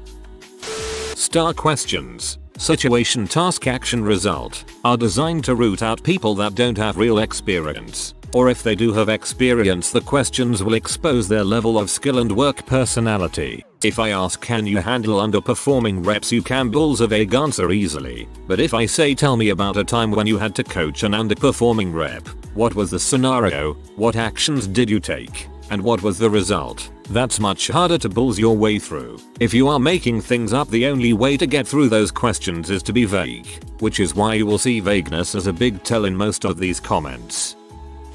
When they get to round 2 and I test them on the things they made up, I have felt bad for some of them. Last bad one was an Excel expert who couldn't do basic tasks with a pivot table. I think the worst was a candidate that could not multiply or divide by 10. To be fair, I was never any good with pivot tables, but I could write formulas that would probably impress the heck out of you. Back in the day, I impressed the Lotus help desk guys so much they had a couple of managers on the line to hear what I was doing. But it depends on what your needs are. I never had any use for a pivot table, so I never learned. I used to do phone interviews to screen candidates for higher up recruiters. The jobs I screened for required proficiency in English, and for one of the jobs, this was really important because it could be potentially dangerous and most of the people in the country were native English speakers. The proficiency was met if the interviewer could understand the questions and adequately respond. For one particular candidate, I had gotten through the basic questions that really only needed a yes or no, including a question about understanding the necessity of understanding English for the position. But as soon as I started asking more in-depth questions, he would give me very short, grammatically poor sentences that didn't elaborate in the way I had asked. I also started hearing a lot of background noise and soon heard people whispering responses to him. Based on the job history and past residences, I figured he didn't actually know English and that his family was frantically trying to Google what I asked and was trying to help him respond. I feel bad that he was likely an immigrant just doing his best to get any sort of entry-level position. But safety is safety, and if you can't understand warnings and emergency announcements in the predominant language of your workplace, you're more liable to get hurt. Agree with many of the comments here. My own view. 1. No examples, just vague conversation or talking points. 2. Avoid or can't answer follow-up questions. 3. Multiple interviewers hear a different story and take away. I had one person tell me they lived and breathed operations and another interviewer they never worked in operations before. Do you think we don't talk before making a decision? I've been running kitchens for a long time, and anytime I get an interview who's talking like Gordon Ramsay or postulating about how good they are and how inspired by Michelin-starred chefs they are, it's a massive red flag that this idiot's cooking experience has been 90% YouTube videos, 8% home cooking and 2% standing around looking at his phone on the line. Raging passion for the food industry is carved into you and it shows in your people skills, cooking skills and work ethic. It doesn't come from calling your co-workers idiots and pretending you know better than your head chef. The one that really stands out for me was a candidate that was reapplying for his old job and claimed on his resume that he had done my job. At our software company, we first screen potential candidates through a phone call with technical recruiters. One applicant did exceptionally well on the phone interview, answering all questions with apparent ease, so we decided to interview in person. The in-person interview went shockingly horrible. The candidate was unable to answer even the most basic questions. After a few attempts to simplify questions, I finally decided to ask him what was going on. Turns out we had interviewed his computer scientist son on the phone, and he was simply hoping to skirt by the in-person interview with 20 years of experience in construction. Lost his job. I tried to hire his son, but he wasn't interested. This kind of makes me sad. Whenever I interview people, I always ask offhand questions, with warning right before I ask, that is. I want to pick your ability to think here. It's okay if you don't know. The point is to see if there's any thought process in the event of equipment failure. I work in biotech. Some will admit lack of knowledge, and that's perfectly okay and expected. Some others who really don't know will still try to fluff, so I start to get more technical. If they continue, they're out. I have found that if I give people enough rope, they will either hang themselves or tie a beautiful knot. I leave a lot of negative space in the conversation, and people tend to fill it because they want the interview to go smoothly. It's what they fill it with that lets you know about them. If I am not an expert in this specific job, I try to have someone sit in, that is. I have had interviews where I had an SME sit in, and when the interview was over I thought the candidate was good and the SME tells me that they are completely full of crap. Some people are pleasant people, they just don't have the technical knowledge. So it's good to have someone smarter than them in the room. If they try to downplay a task that you know is actually difficult, For example, I worked at a hotel and whenever we had people apply to be housekeepers and claim to have experience, but when you tell them how many rooms they would have to clean a day they would go 17. I could do 20-25 easy but never ask how big the rooms were. Just basic stuff where they talk a big game and overplay their hand.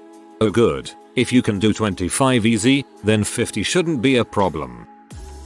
I always just assume resumes are a fluffed up ball of half-truths that they make themselves appear better and more competent useful on. I usually like to see how long someone worked somewhere for. If they're rocking 6 jobs in a year, that's a sign this person might be off. But if they have longevity at wherever they work, that holds some weight, I would say. As for talking to them, it's just a matter of getting a read on them. Life isn't like a movie where everything you say or ask will prompt a witty response or a great 5-minute story. Life is filled with awkward pauses and ums. If they do have the gift of gab, that's great, but also means they can fudge things much easier cause they know how to work people verbally. So keep your guard up. I genuinely dislike needing to submit a fluffed up ball of half-truths at least as much as I am sure people who have to reread the same buzzwords and meaningless titles repeatedly probably do.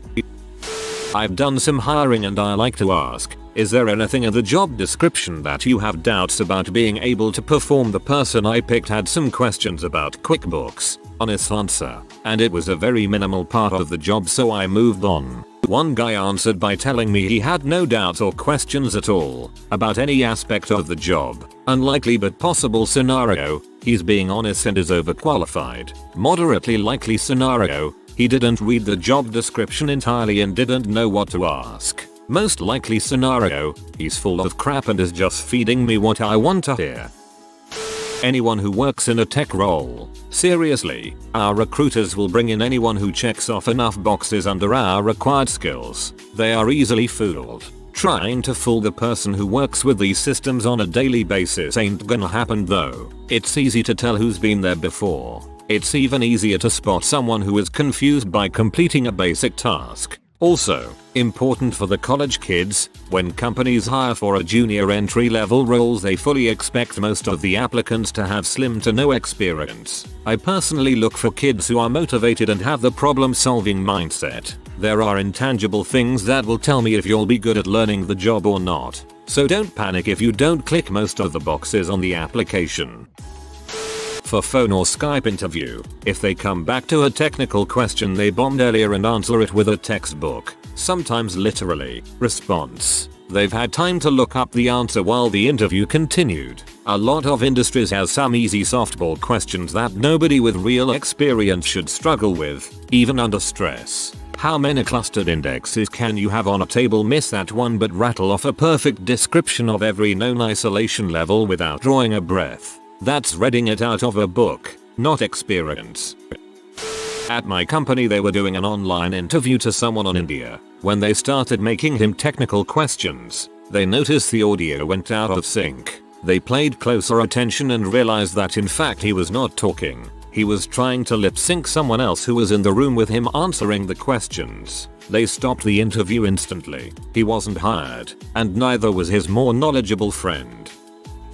When you ask them about something on their resume and they use the term we in their answer without ever saying what he/she actually did, it says here that you increased market share by 15% on your last product. What did you do to contribute to that market share? Well, we increased training and did this and that and the other thing. My question was what you, as an individual contributor, did to increase your market share. Well, we worked as a team. But what did you do? Good interview answers discuss what the team did and what the individual contributed. If the individual can't articulate what they contributed, they likely contributed little to nothing. Likewise, if they take all the credit, then they are also likely full of crap.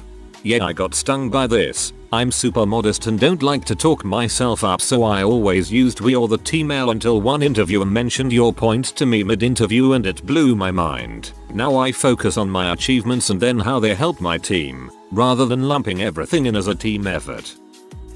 I interviewed one person recently that has had 7 different contracts in the past 4 years with 7 different employers. She told us flat out that everyone that she works for offers her permanent work. She has been looking for permanent work, But yet she is so liked by these places and never gets it. I know they all have hired permanent people since and even have positions open. But the big sign is that she did not list any of them as a reference. If they loved her and could not find her work, they would be surely happy to find her work elsewhere. Manager. Do you speak French? Guy or girl? Yeah. Manager. C'est quoi tes disponibilités pour la semaine? Guy or girl? Sorry? Mais oui mon chaux. Je suis un chat très formidable. Je habite un allemand avec un ordinateur. Il est un casse-pieds. Je pense que j'ai 5 ans. I think that should answer your question. Praise interviewer doesn't actually speak French. I was a co-manager and I organized the interviews while the other co-manager gave the interviews. I brought a candidate to the office and left him with the co-manager for the interview. 5 minutes later, I see the candidate walk out the door. I think to myself, geez, what the heck happened? The co-manager comes up to me and he says, that was one for the books. I asked him what responsibilities he had at the most recent employer he had listed on his resume, UPS. He said, I don't work at UPS. Then I asked him about a position he had a couple of years ago and he said he never heard of the company that was listed on his resume. Finally I just asked him if he made all of this up. He apologized, said yes, and got up and left. Man, I remember for a entry technician job they made do all these IQ tests and then ask me how to rewire a freaking big calibration machine or scales or whatever it was. I forgot. Bro, I couldn't do it. Like that's literally the job. I needed that job so I could learn. It was a freaking nightmare and was embarrassing. I was so unprepared and didn't realize job interviews were that serious. What graduate knows how to actually do the job out of college, man? In college we literally learn how to learn. And then these HR people come up with freaking impossible standards to live up to. Have 3 years experience postgraduate as an entry level job. Then they turn around and say it's okay to apply for jobs even if you have no years experience. Then they wonder why people lie or highly inflate their abilities on their resume. Because people are getting desperate after searching for jobs for months to years to not even hear callbacks. Everyone wants experience but no one is willing to give it.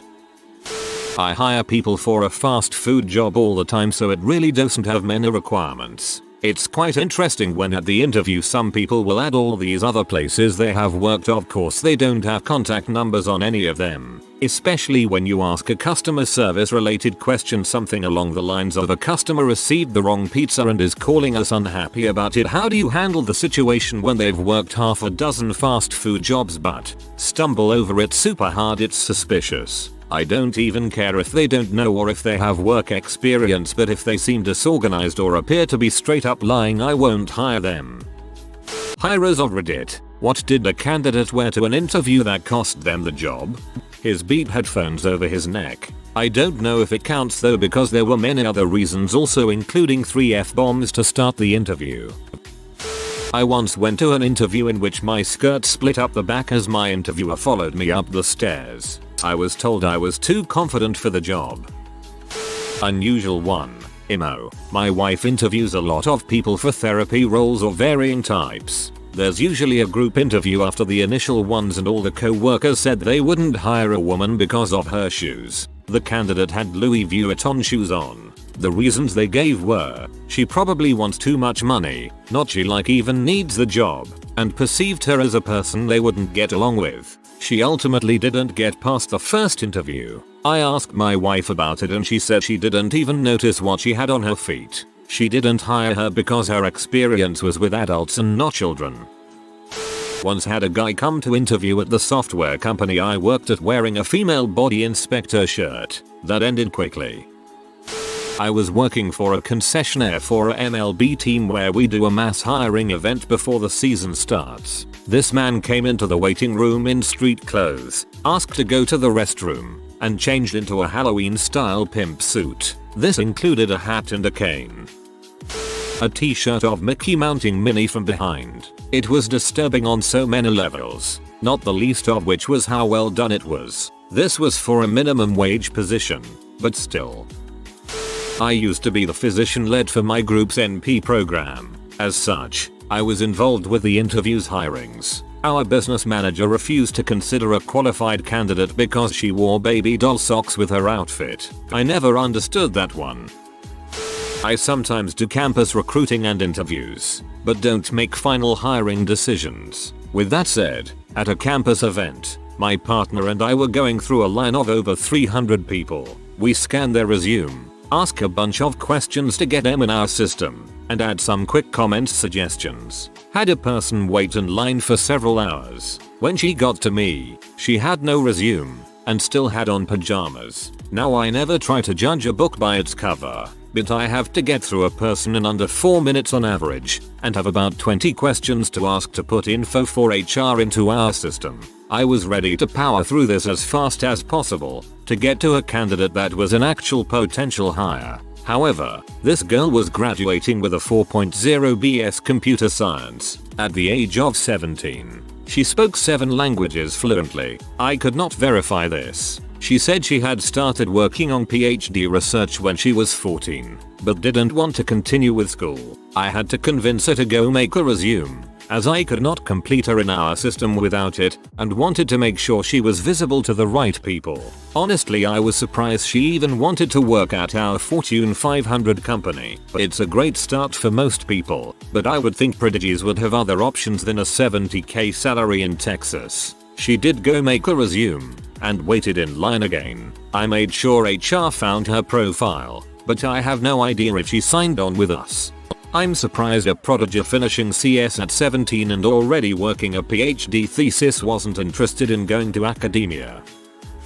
Not an interview, but I worked for a video webcast company and we hired freelancers to operate our cameras sometimes when we were short-staffed. The rule is that you wear all black so you blend into the background. Freelancer showed up in a tie-dye sweatshirt and cargo shorts. He ended up operating a camera right next to the head of the bioethics committee that reports directly to the president. Not only did we not ever hire him again, the client asked us to never bring him back. Interviewing for our food service department within a well-known hospital in St. Louis, young girl, lower 20s, comes in wearing bright yellow Uggs and a Davy Crockett hat. As if that wasn't enough, she also had one of those tails. Not the butt plug type, just attached to her pants. Full club attire, clothes and makeup. I work in an office building for a healthcare company. Chick had a super short, sparkly silver dress and 6-inch heels. I don't know how she sat down without the dress ripping. Maybe she was a stripper who just finished her college degree and couldn't quit her old job until she got a new one. And you scheduled your interview at such a time as she did not have time to change out of her work attire. Obligatory not a hirer but an interviewee. I went for an interview at an insurance firm when I was 19. I was wearing office wear, so smart casual, but when I left my house I realized it was tipping it down, so went back inside to grab my jacket, which was an Adidas striped hoodie type jacket. I literally didn't think anything of it. I got to my interview, took the jacket off as soon as I entered the building and hung it up on the hook because it was soaking wet. Had my interview. Thought it went well, and just as I was grabbing my jacket off the hook, my interviewer told me maybe for next time I went for an interview to leave the jacket at home as it looked unprofessional.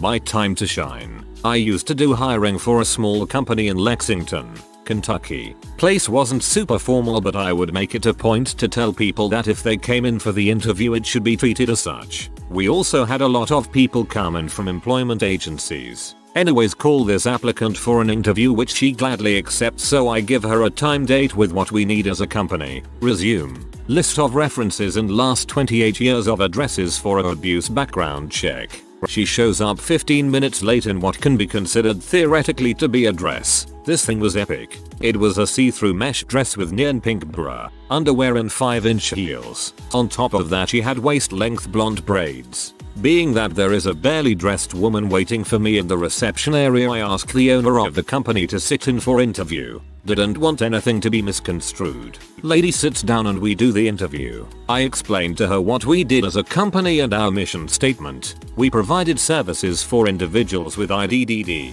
After I explain this to her, she gets this look on her face and said, "I am not working as an butt wiper for no retards." At this point the interview is over and she is definitely not who we are going to hire. After she left I moved the chair she sat on to an empty office across the hall. I was doing the hiring for an entry-level retail job. An interviewer called and said he was running late because his other job kept him late. Okay, no problem really. I get a call from the service desk that the guy showed but was running down to the restroom. My co-worker and I went to the common area and waited. About 5 minutes passed and we were just sitting there bullshitting for a few. Finally, after literally 15 minutes, I had my co-worker head down and see if maybe the guy was lost or didn't know where to go. Then my co-worker and this guy come walking to the interview table and apparently this guy decided to hurry up and shave first. His face was bleeding from 6-7 spots and he had toilet paper on them. We didn't end up hiring him, but it was really because his interview was absolutely terrible. I kind of felt bad for him because he obviously was really trying hard to make a good impression. Too much cologne perfume. I have ended numerous interviews because of this. I have had hiring managers end interviews early because they could not stand the stench. One time, the hiring manager had an asthma attack because of this. Guess what? The candidate did not get the job. Pro tip: cologne should be discovered, not announced. Also, if you wear cologne, Google for more tips. The info is out there. People, use it. 40-year-old lady passed her interview, but then showed up for her first day at the factory in a mini skirt with stilettos and a deep V-neck sheer tank. She was asked to leave. I wish my old job would have done that to people. So many people came in dressed completely inappropriately for the job. We were a shipping warehouse, and a lot of people wore awful shoes. At the very least, you need sneakers with some grip, but I was one of the only people wearing steel-toed boots. Even after someone dropped a pallet and almost broke their foot, they never said anything. Did the hiring for an ambulance company. Had someone call and ask for the dress code prior to their interview. I always tell people to wear something they feel is comfortable but appropriate. He showed up in a t-shirt with cannabis leaves on it. I didn't finish the interview. While I don't disagree with the legalization of it, I feel it would be irresponsible for me to hire someone that promotes drug use. Mainly because paramedics handle narcotics. In case anyone was wondering, I would have done the same if it was an alcohol reference. Interviewee. Not a hirer for this, but just out of college, I could not get a job. Got to the point where I was applying everywhere. Showed up in my slacks, shirt and tie to an interview at a gas station market. I was told no guy that wears a tie to an interview is going to stay there long enough to be considered as hireable. So basically, I overdressed and my interview was just long enough to tell me that no way were they going to hire someone who wore a tie to the interview. Goodbye. Yeah, it has to be practical too. You don't wear a suit to a physical job. A nice dress shirt and jeans should be fine. Okay, for context, our office was in Midtown Manhattan. The subway station is literally inside our building, where you don't need to go outside to get in. Dude lives in Queens, so he is obviously taking the subway in. Also, as everyone knows in NYC, at the first sign of a sprinkle, ubiquitous $3 umbrellas stands open on every street corner and subway station. He shows up dripping wet, like, not caught in a rain shower, like, fell in a pool and did a few laps wet. Now in what little defense I can offer this guy, it was raining, but like, a light shower, not a downpour or anything close to what it would have taken this guy to get as wet as he was. I really can't overstate how soaked this dude was. I could try and get as wet as him in the rain we were having, and wouldn't come close. So the receptionist calls me, and is kind of giggling, and is like, hey, UHH, line, you have a John Smith here for an interview. I started him on the papers, but UHH, yeah, just come down. Because normal process was she would give him some papers that would take like 10 minutes to fill out, and then ring me when he was done. So I go down there, and well, wet dude. UHH. Okay, he is otherwise appropriately dressed for office environment. Suit, bag for his, assumingly wet, papers, etc. I tell him he can work on the papers afterwards, and bring him into my office, because I really don't want to wait to get to the bottom of this. Guy sits down, with an audible squish which catches me off guard, and I'm UHH. So, raining out hard. Yep, seems like you got caught in it. Yep, like, no umbrella? No. Is it really raining that hard out there? Not really. Well, you are making my chair soggy. Oh, sorry, should I stand? What? No. So like, did you take the train in? Yep, but then, How did you get so wet? Well, it's raining a bit outside. It quickly devolved into a panel interview which was just us trying to figure out how he got so wet. We brought people in who wouldn't normally be involved in the process just to see the wet dude. I think we might have asked a total of 2 questions about actual job qualifications, and that was only as an afterthought. To this day, 10 years later, I still lay away at night wondering what the heck happened to that guy. I tried to make the case to my boss to hire him just so we could maybe one day know. You only want to hire him to find out how he got so wet, and to see what other crap he does? No. Our best guess is he Michael Scotted into some fountain or something. But again, there wasn't one in our building, and we couldn't figure out where he would have done it along his way. Hypothesis: he spilled something on himself, or leaned on something wet so it looked like he had an accident, or something along those lines. Then he decided to hide it by just soaking himself from head to toe at the restroom sink.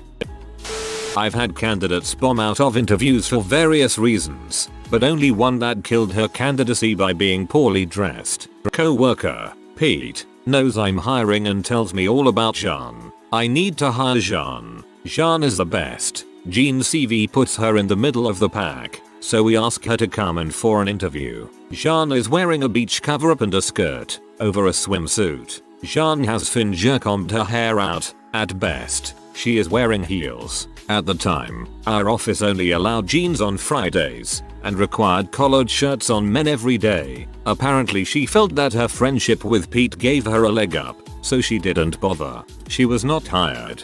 Bro, if a friend referred me, I would be on my best behavior so as not to embarrass them. Incidentally, this is also why I will almost never recommend anyone else unless I know they will not make me look bad.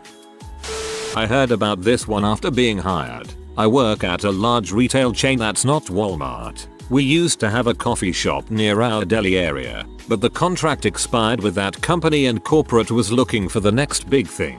All set up for an interview meeting with an up-and-coming coffee chain, and in walks a man with dreads, wearing a tank top, shorts, and flip-flops for the interview. They didn't even continue the meeting, just told him they were no longer interested, based on his appearance. That guy owned Dutch Brothers.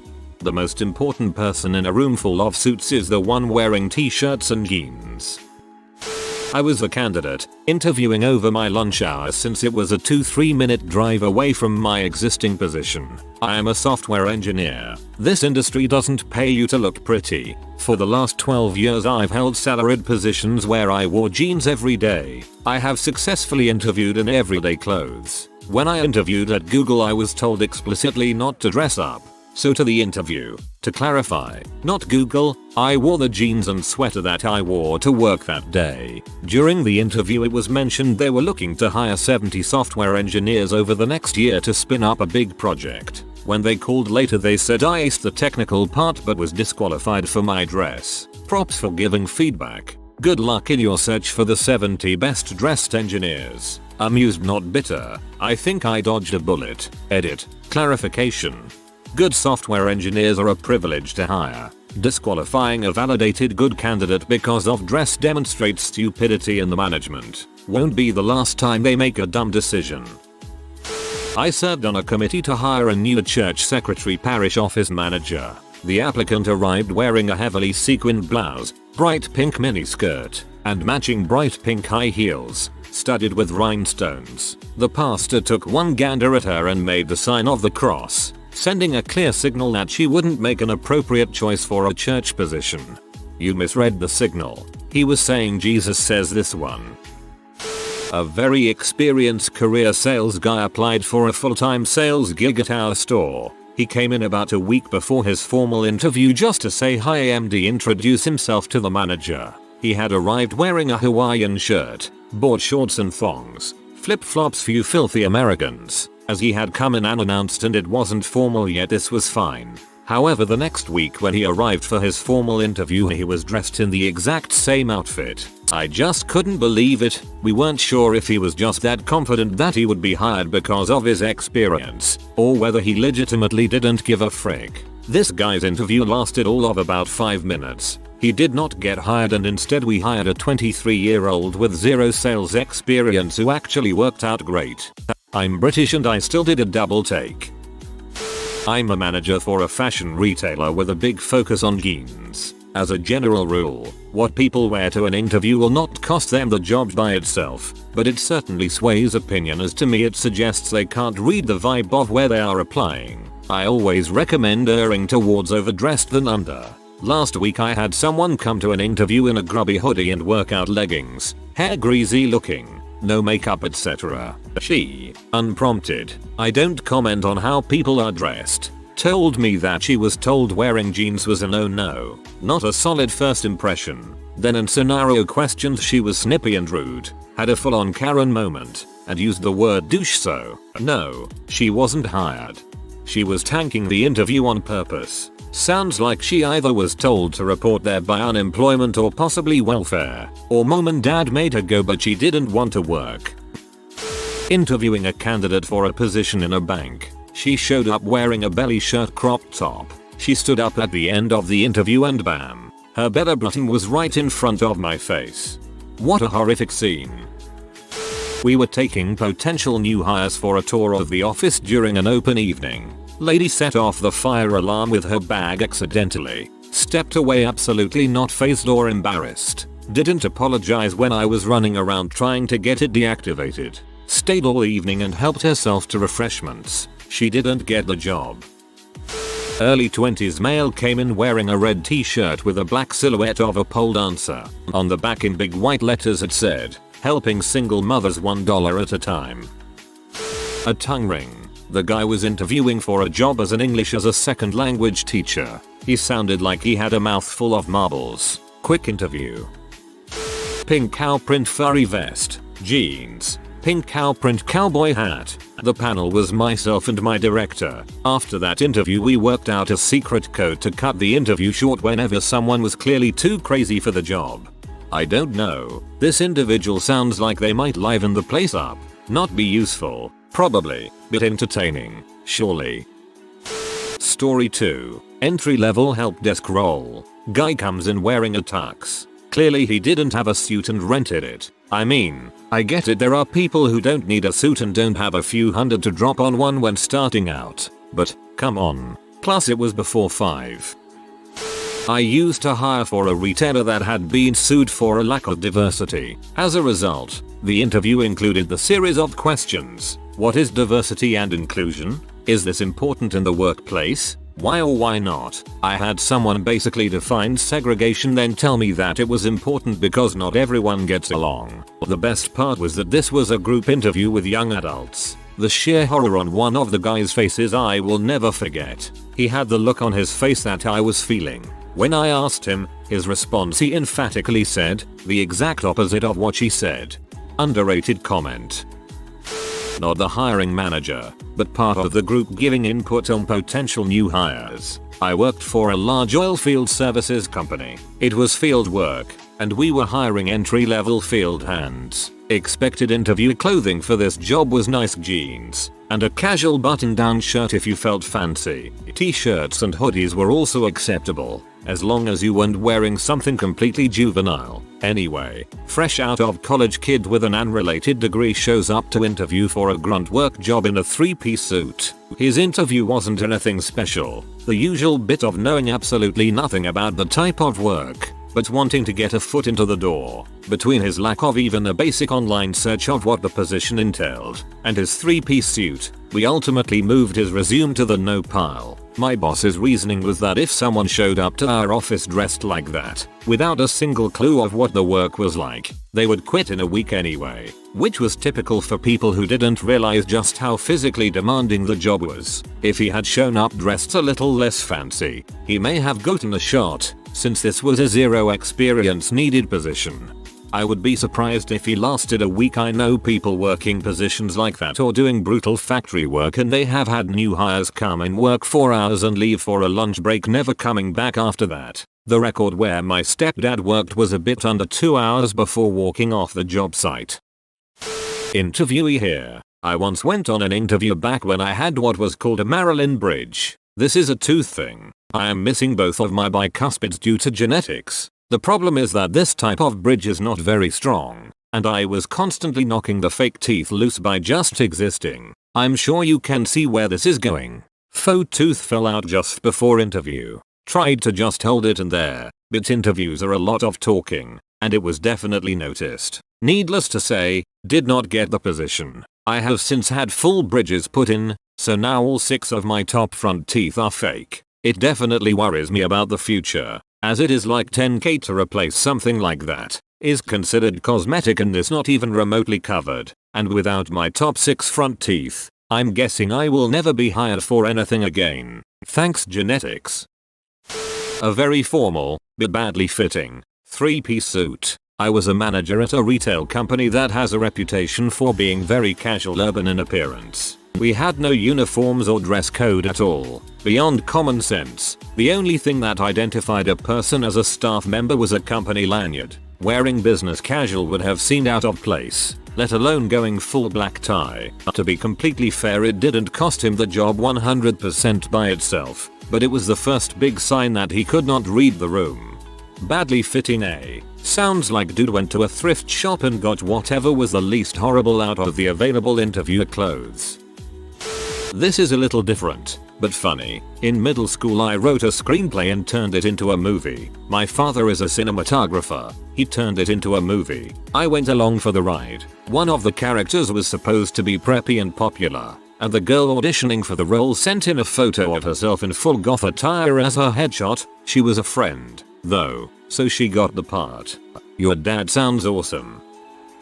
White tank top and denim jeans. After they left the interview, an associate pulled the guy aside and told him to not bother going to any more interviews anywhere unless he got a new outfit. That's nice on the part of the associate. What are subtle green flags at a job interview that say working here would rock?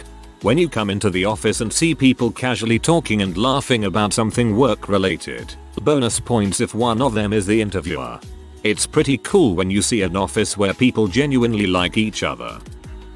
I'm in the software industry and a lot of companies are kind of sweatshops. I like to schedule people to interview in the afternoon so when their interview ends at 5 o'clock they can see people packing up and going home at the end of their day. During the interview for my current job, I saw people packing up and leaving around 3:34. I immediately thought, oh, now I really want this job. When the interviewer is genuinely excited about what the company does. I walked into the interview for my current job expecting it to use it as practice for my next interview. I met the CEO at a coffee shop and he was so passionate about the company he got me hooked. I've been doing this almost 3 years now and I've never enjoyed a job more. Although that could be a sign of an MLM. A great question to ask in interviews is what do you like about working here? It frequently catches the interviewer off guard and you can learn a ton from their reaction. It's usually pretty easy to tell whether they're being sincere and there's things they enjoy or if the workplace actually sucks. Restaurant worker here. The first green flag is when I have confirmed that I will get the hours I need to survive, and the boss immediately respects my hour restrictions. If they go, we'll see, that just means you might get 20 hours a week or we'll make you work like a dog until you burn out. For my job interview at a restaurant, on the way in a guy was sweeping the front walk. We gave each other a big smile. That was the manager just kinda helping the place look a bit better while he was waiting for me. It was a good job. I've had 2 interviews this week. Not one asked me the stereotypical questions, more so my qualifications, how to handle certain situations. The interviewers today and I went on a sidetrack talking about early 2000s pop punk, dog training and cooking. The main interviewee joked she'd take me in right now. It was a fun interview, all smiles, laid back but still professional. My first interview wasn't as fun but relaxed and good communication. He also let me know after questions things like that's exactly it. Oh, I like that. That's the answer I'd give. I landed the first one. I feel great about today's. Point is, I didn't feel pressured or like I was actually being judged. Smiles and laughs in an interview are the largest green flag you can imagine. At least one of the people interviewing you will be your direct manager, and they seem cool. Also, they've been there for years. People overlook this a lot, I think. Big companies usually have a separate recruiting department than where you will actually be working, so your manager never interviews you. I don't actually have the job yet, but I'm fixing to start work as an outbound salesman at a staffing agency. Because I'm low on cash, I asked to be staffed as a temp with one of the factories we contract with in the meantime. Can't start for a couple months because of internal politics. Started off great, but lo and behold, working in a factory didn't mesh well with my chronic back pain. I made it a week because I was afraid quitting the factory would jeopardize my job offer from the agency, but it really was getting unbearable. It eventually got too painful, and knowing that quitting on short notice would leave them in a really bad position, they would have needed to find a new employee to work at the factory before the end of the day, 1 hour later, and asked that they work on finding a replacement for me, but insisted that I stay until they find someone else so as to not cause any problems. Rather than taking me up on my offer, the head of the agency and my future boss insisted that I stop working there immediately, expressed guilt that I had been afraid to call sooner, and stayed an hour late to find me a reassignment and place a new temp at the factory. Needless to say, that really bolstered my faith in the company, and I'm really excited to start working for them. He could have been concerned about having to pay workers' comp since you might have hurt yourself worse while working for them.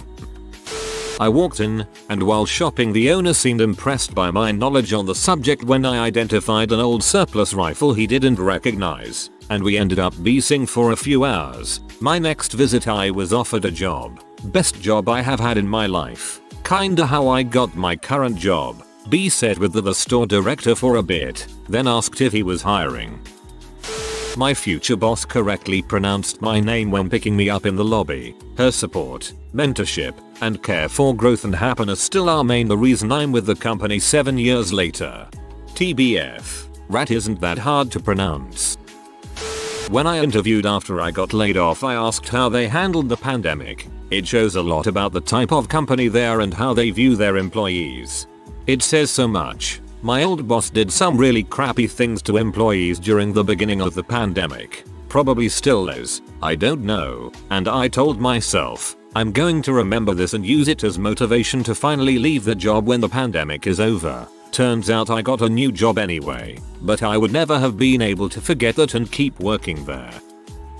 In the last interview of my current job, they were all joking and having a great time with me as well as one another. I could tell they were more interested in how I would fit in with the culture after they figured out I was qualified. They were very candid about the technical struggles of the company itself, but all of them had beaming looks in their eyes when they discussed benefits and other employee interactions. Not going to lie, they didn't lie at all about the systems being trash. But the culture and openness is what is keeping me there. They also pay pretty freaking fat compared to the other companies around me. We all try our best with what we have, and that's what keeps us all going. Since starting, only one person in my immediate office area has left for another company, and there have been many new job additions.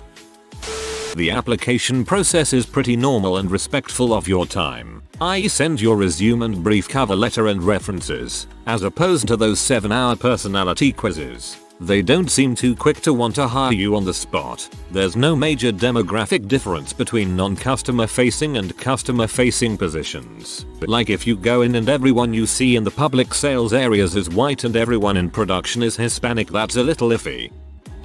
Look at people's faces. People can bulls you all day long, but there are often easy to read facial expressions that tell the real story.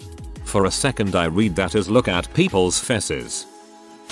Coming from a childcare perspective, how much art is on the walls? If there's a lot of art and with plenty of style variation, it shows me the kids are engaging well with the adults and the staff is creating a good environment for them to explore. Same thing with how many books are on the shelves. This is a good measure of any place. High payments without the workers looking like overused rags. People look happy. Always check the area where you plan to work. It's easy to spot the red flags with some attention.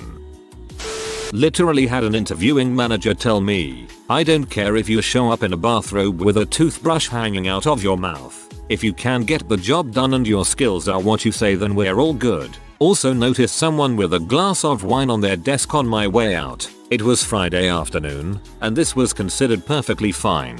One of the best jobs I've had. This is great, because I just had an interview a couple days ago that went really well. I showed up a few minutes early, before the boss unlocked the doors, and some guy clearly on crack came along and banged on the door. turned around to look at me, and said he's not a nice guy and then stalked off. I thought it was kind of weird, so I mentioned it to the boss. He said it was most likely the same guy he had chased off with a hammer the previous night. He explained that the guy came in clearly tweaking and was being creepy, threatening to the staff. Obviously the creepy guy isn't the green flag, but the fact that the owner is willing to protect the staff instead of just placating problem customers was a huge plus in my book. Anyway, I start in February. I like that you want your boss to chase off drug addicts with hammers. I have a few thoughts on this. Break policy. Are breaks based on the needs of the company or the needs of the employee? Salary transparency. Are you going to make as much as someone in the same position who was recently hired? Does the company hide how much people make? Employee retention. A few posts have mentioned you want a company with a balanced turnover rate, but I feel there is a lot to be said if a majority of employees have been with the company for 20+ years or so. For example, interviewing folks for a position next week. Saw that someone emailed me a question. I'll respond at 8:30 on Monday so they see that we don't respond to emails on our phone over the weekend. That's your time, not company time. For me, it was when my manager just chatted with me instead of interviewing. I mean, he did interview, but it wasn't formal. It was nice and relaxed, and he wanted to get a sense of who I was in the moment rather than rigid standard questions. I got asked once if I was a serious person, and laughed, and he told me that was the first time. Well, no crap. You've been asking me interview questions for 30 minutes.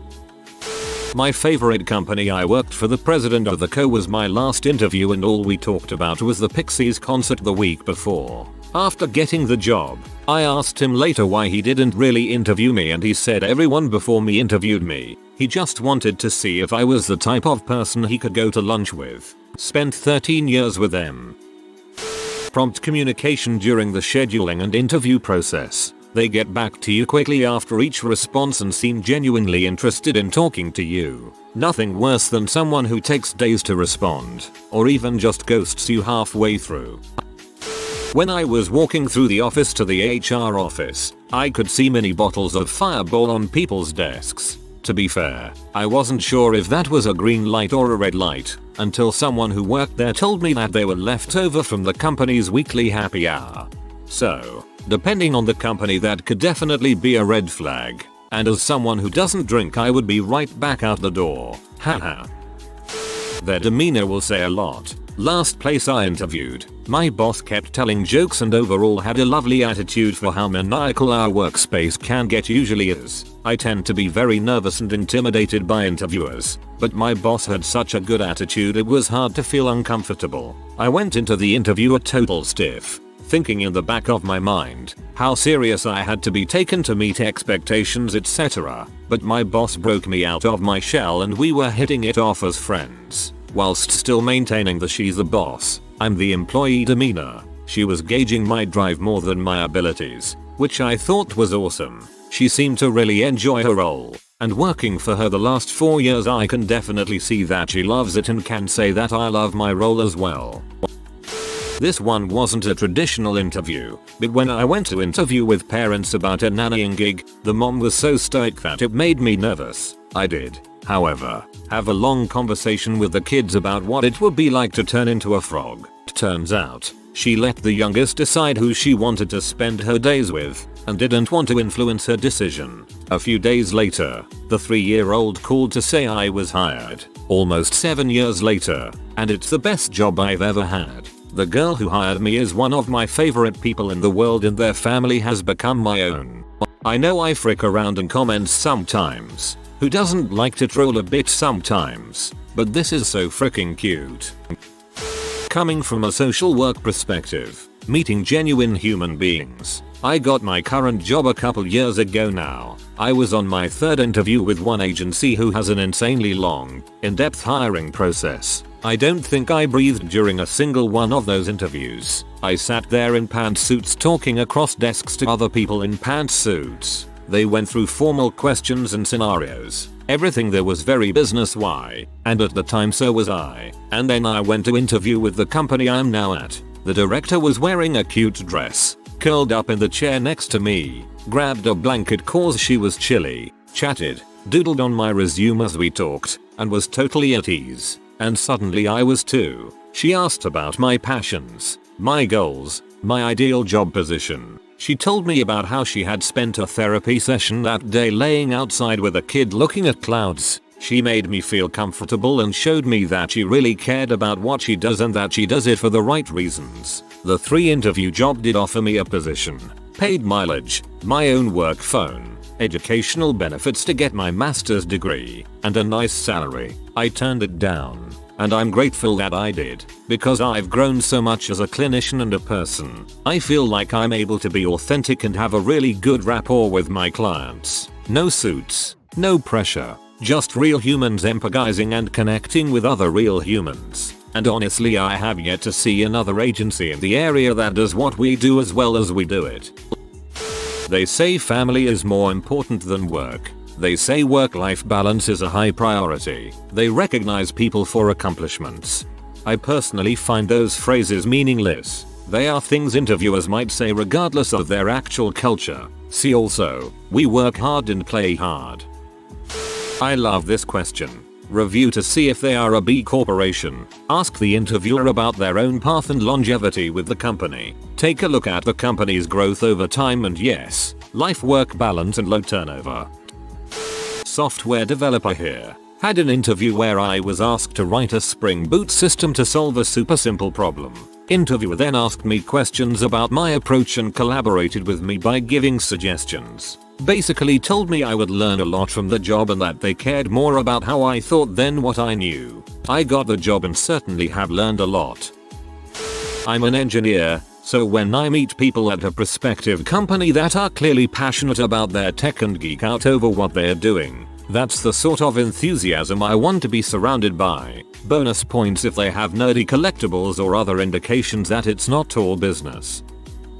I've worked at 3 companies in my line of work and for the last 2 interviews I asked the interviewer, boss man, not HR, how many of the guys' names he knew. The last job the guy said most of them. I had a crap time there and left in 3 months. My current job, the guy said he knew everyone. I've been here 8 months so far and it's the most laid back place. Really great environment, and they care about the employees. I had an interview at a massage place this week. The assistant manager had blue hair. I was no longer concerned about having tattoos and piercings or looking unprofessional. I'd still keep it all covered if they ask though. If they volunteer some downsides, unprompted, in an interview, say you would ask what's the culture like and they give you 2 positives and 1 negative point, that is, but we are quite corporate in some regards and bureaucracy is a thing here. It shows that they aren't open enough to acknowledge that not everything is perfect, it never is, and they value you enough to be honest with you so you can make an informed choice, just like they are making as an employer about you. It makes sense cause it's better that the candidate makes an informed decision and then stays with the company. Getting someone who'll soon be disappointed and leave is more work for the hiring team and an issue for client relationship. From experience with bad workplaces and with my current workplace at our door, if the staff have inside jokes, it's probably a good sign. I've worked at places where everyone is cordial, but there's some underlying cattiness that's hard to see until you're actually there for a while. Where I am at now, we have inside jokes. My co-worker that I carpool with is a retired art teacher, and a very sweet and gentle lady, but I can also text my boss and say we need to post bail for co-worker. She delivered that order to the police station like you asked, but she also flipped them off and cussed them out before pulling a U-turn, a wheelie, running into a fire hydrant and catching air off the subsequent explosion of water. An actual text I sent him once. He responded with a gif, where the person was shocked. Or they tease me and joke about how everything is Butterfly's fault. I could have been sick that day, but he'll hear it later when something went wrong how I was the one to blame. We joke about bribing the boss with candy, cause of his sweet tooth, only rivaled by my own. When I was interviewing for my current position I told my supervisor that my wife was about to have a baby so I will need to miss work occasionally for doctor's appointments and obviously the birth. His response was family is always first. The job will always be here when I get back the next day. They told me what they did when the pandemic first hit. People who were out of training were given PTO until they got everyone situated to work from home. There were people in training who they couldn't keep in the office to keep training because of state laws, but they didn't know how to do the job, so they couldn't send them home either. They fired them so they would qualify for unemployment and told them they would rehire them as soon as they could start training in office again. Many decided not to come back cause they were making more off unemployment. There was a department of like 3 people whose jobs were basically completely useless because we weren't working in the office anymore. So they gave them jobs that usually paid $3 an hour less than what they were making and let them keep their pay until they could be placed back in their original positions. While you're waiting in reception for your interviewer to come get you, just looking at the body language and demeanor of the people walking through can tell you a lot. I want to go the opposite. My company is ridiculous about hiring people. They are super critical, and the onboarding process is long. So we are hiring temps now. Faster to hire. It's a warehouse job. Pay is decent, not great, but a question my boss will ask is, what is your dream job? Some of these guys can't even answer. One dude legit said, I just want to win the lottery. Today a very young kid came in today, well dressed, very nice. My boss asked him. He said, I want to be a marriage counselor. It's my passion. Boss said that may have been his favorite interview ever. Hope we hire this kid and can get him some money to pursue his passion. The coffee machine or lack of it. I don't even drink coffee, but a fancy machine out in the open in a clear welcoming area suggests the company wants the employees to feel good while working. A dark kitchenette in the middle of nowhere with canned instant shows just how much they're willing to invest in your well-being. A vending machine means they won't even spring for the kettle, sink and canned stuff. Coming from a childcare perspective. How much art is on the walls? If there's a lot of art and with plenty of style variation, it shows me the kids are engaging well with the adults and the staff is creating a good environment for them to explore. Same thing with how many books are on the shelves, but too much free food means they want you to stay late and never leave. My boss at my current job had a one-on-one phone interview with me before bringing me into the office. Over the phone he asked me about my desired salary and I gave him a number. At the technical interview things were going well, and he pulled me aside before we wrapped up. He told me that the salary number that I had asked for was too low for the amount of experience that I had, and that he needed his team to be more worried about their work than they were about their finances. That night I got the offer in my inbox, and it was more than 20% over what I had requested. I love my job, but I'm loyal to my boss. Working for people that genuinely give a crap about you is the greenest flag I can imagine. A few green flags. I had gone in as a customer a few times before ever seeing the job posting and always had a good experience. For my interview, I met the HR manager at a Starbucks and she insisted I get a fancy drink if that's what I wanted. It made me feel like this wasn't a cheap company, and they even wanted their interviewees to feel good. We ended up chatting about Chrissy Teigen and I'm still here 5 years later. The other great thing is that they are a local company with 5 locations, but each location is managed by someone from the original team at the first location. Every time the owners chose to expand, they essentially gave a store to one of their top employees. Nice to see that loyalty is rewarded and experience is valued. I hated working at places where the managers were outside hires who had never done the job. A solid mix of experience within the company. The opposite version red flag would be the employee mix is all either ancient with 20 years experience or early 20s with 1 or 2 years of experience. Just had a job interview today. Chief was showing me around. Small clinic, and everybody greeted me very warm, saying welcome here with a big smile. Seemed like a huge green flag. Smiles are a green flag. I once interviewed for a job and someone far away shook their head with wide eyes. Red flag. In food service, a very subtle green flag I like to see is employees dancing or singing along to the music being played in the bar taproom restaurant. When the vacancy is created by someone getting an internal promotion, that's a great sign that the company fosters talent and development. Also, having a modest amount of sound walking through the floor and or open array of workspaces might mean that teamwork is a huge focus. If you are new to the channel, you can subscribe. I publish new videos every day. Until then, check another video.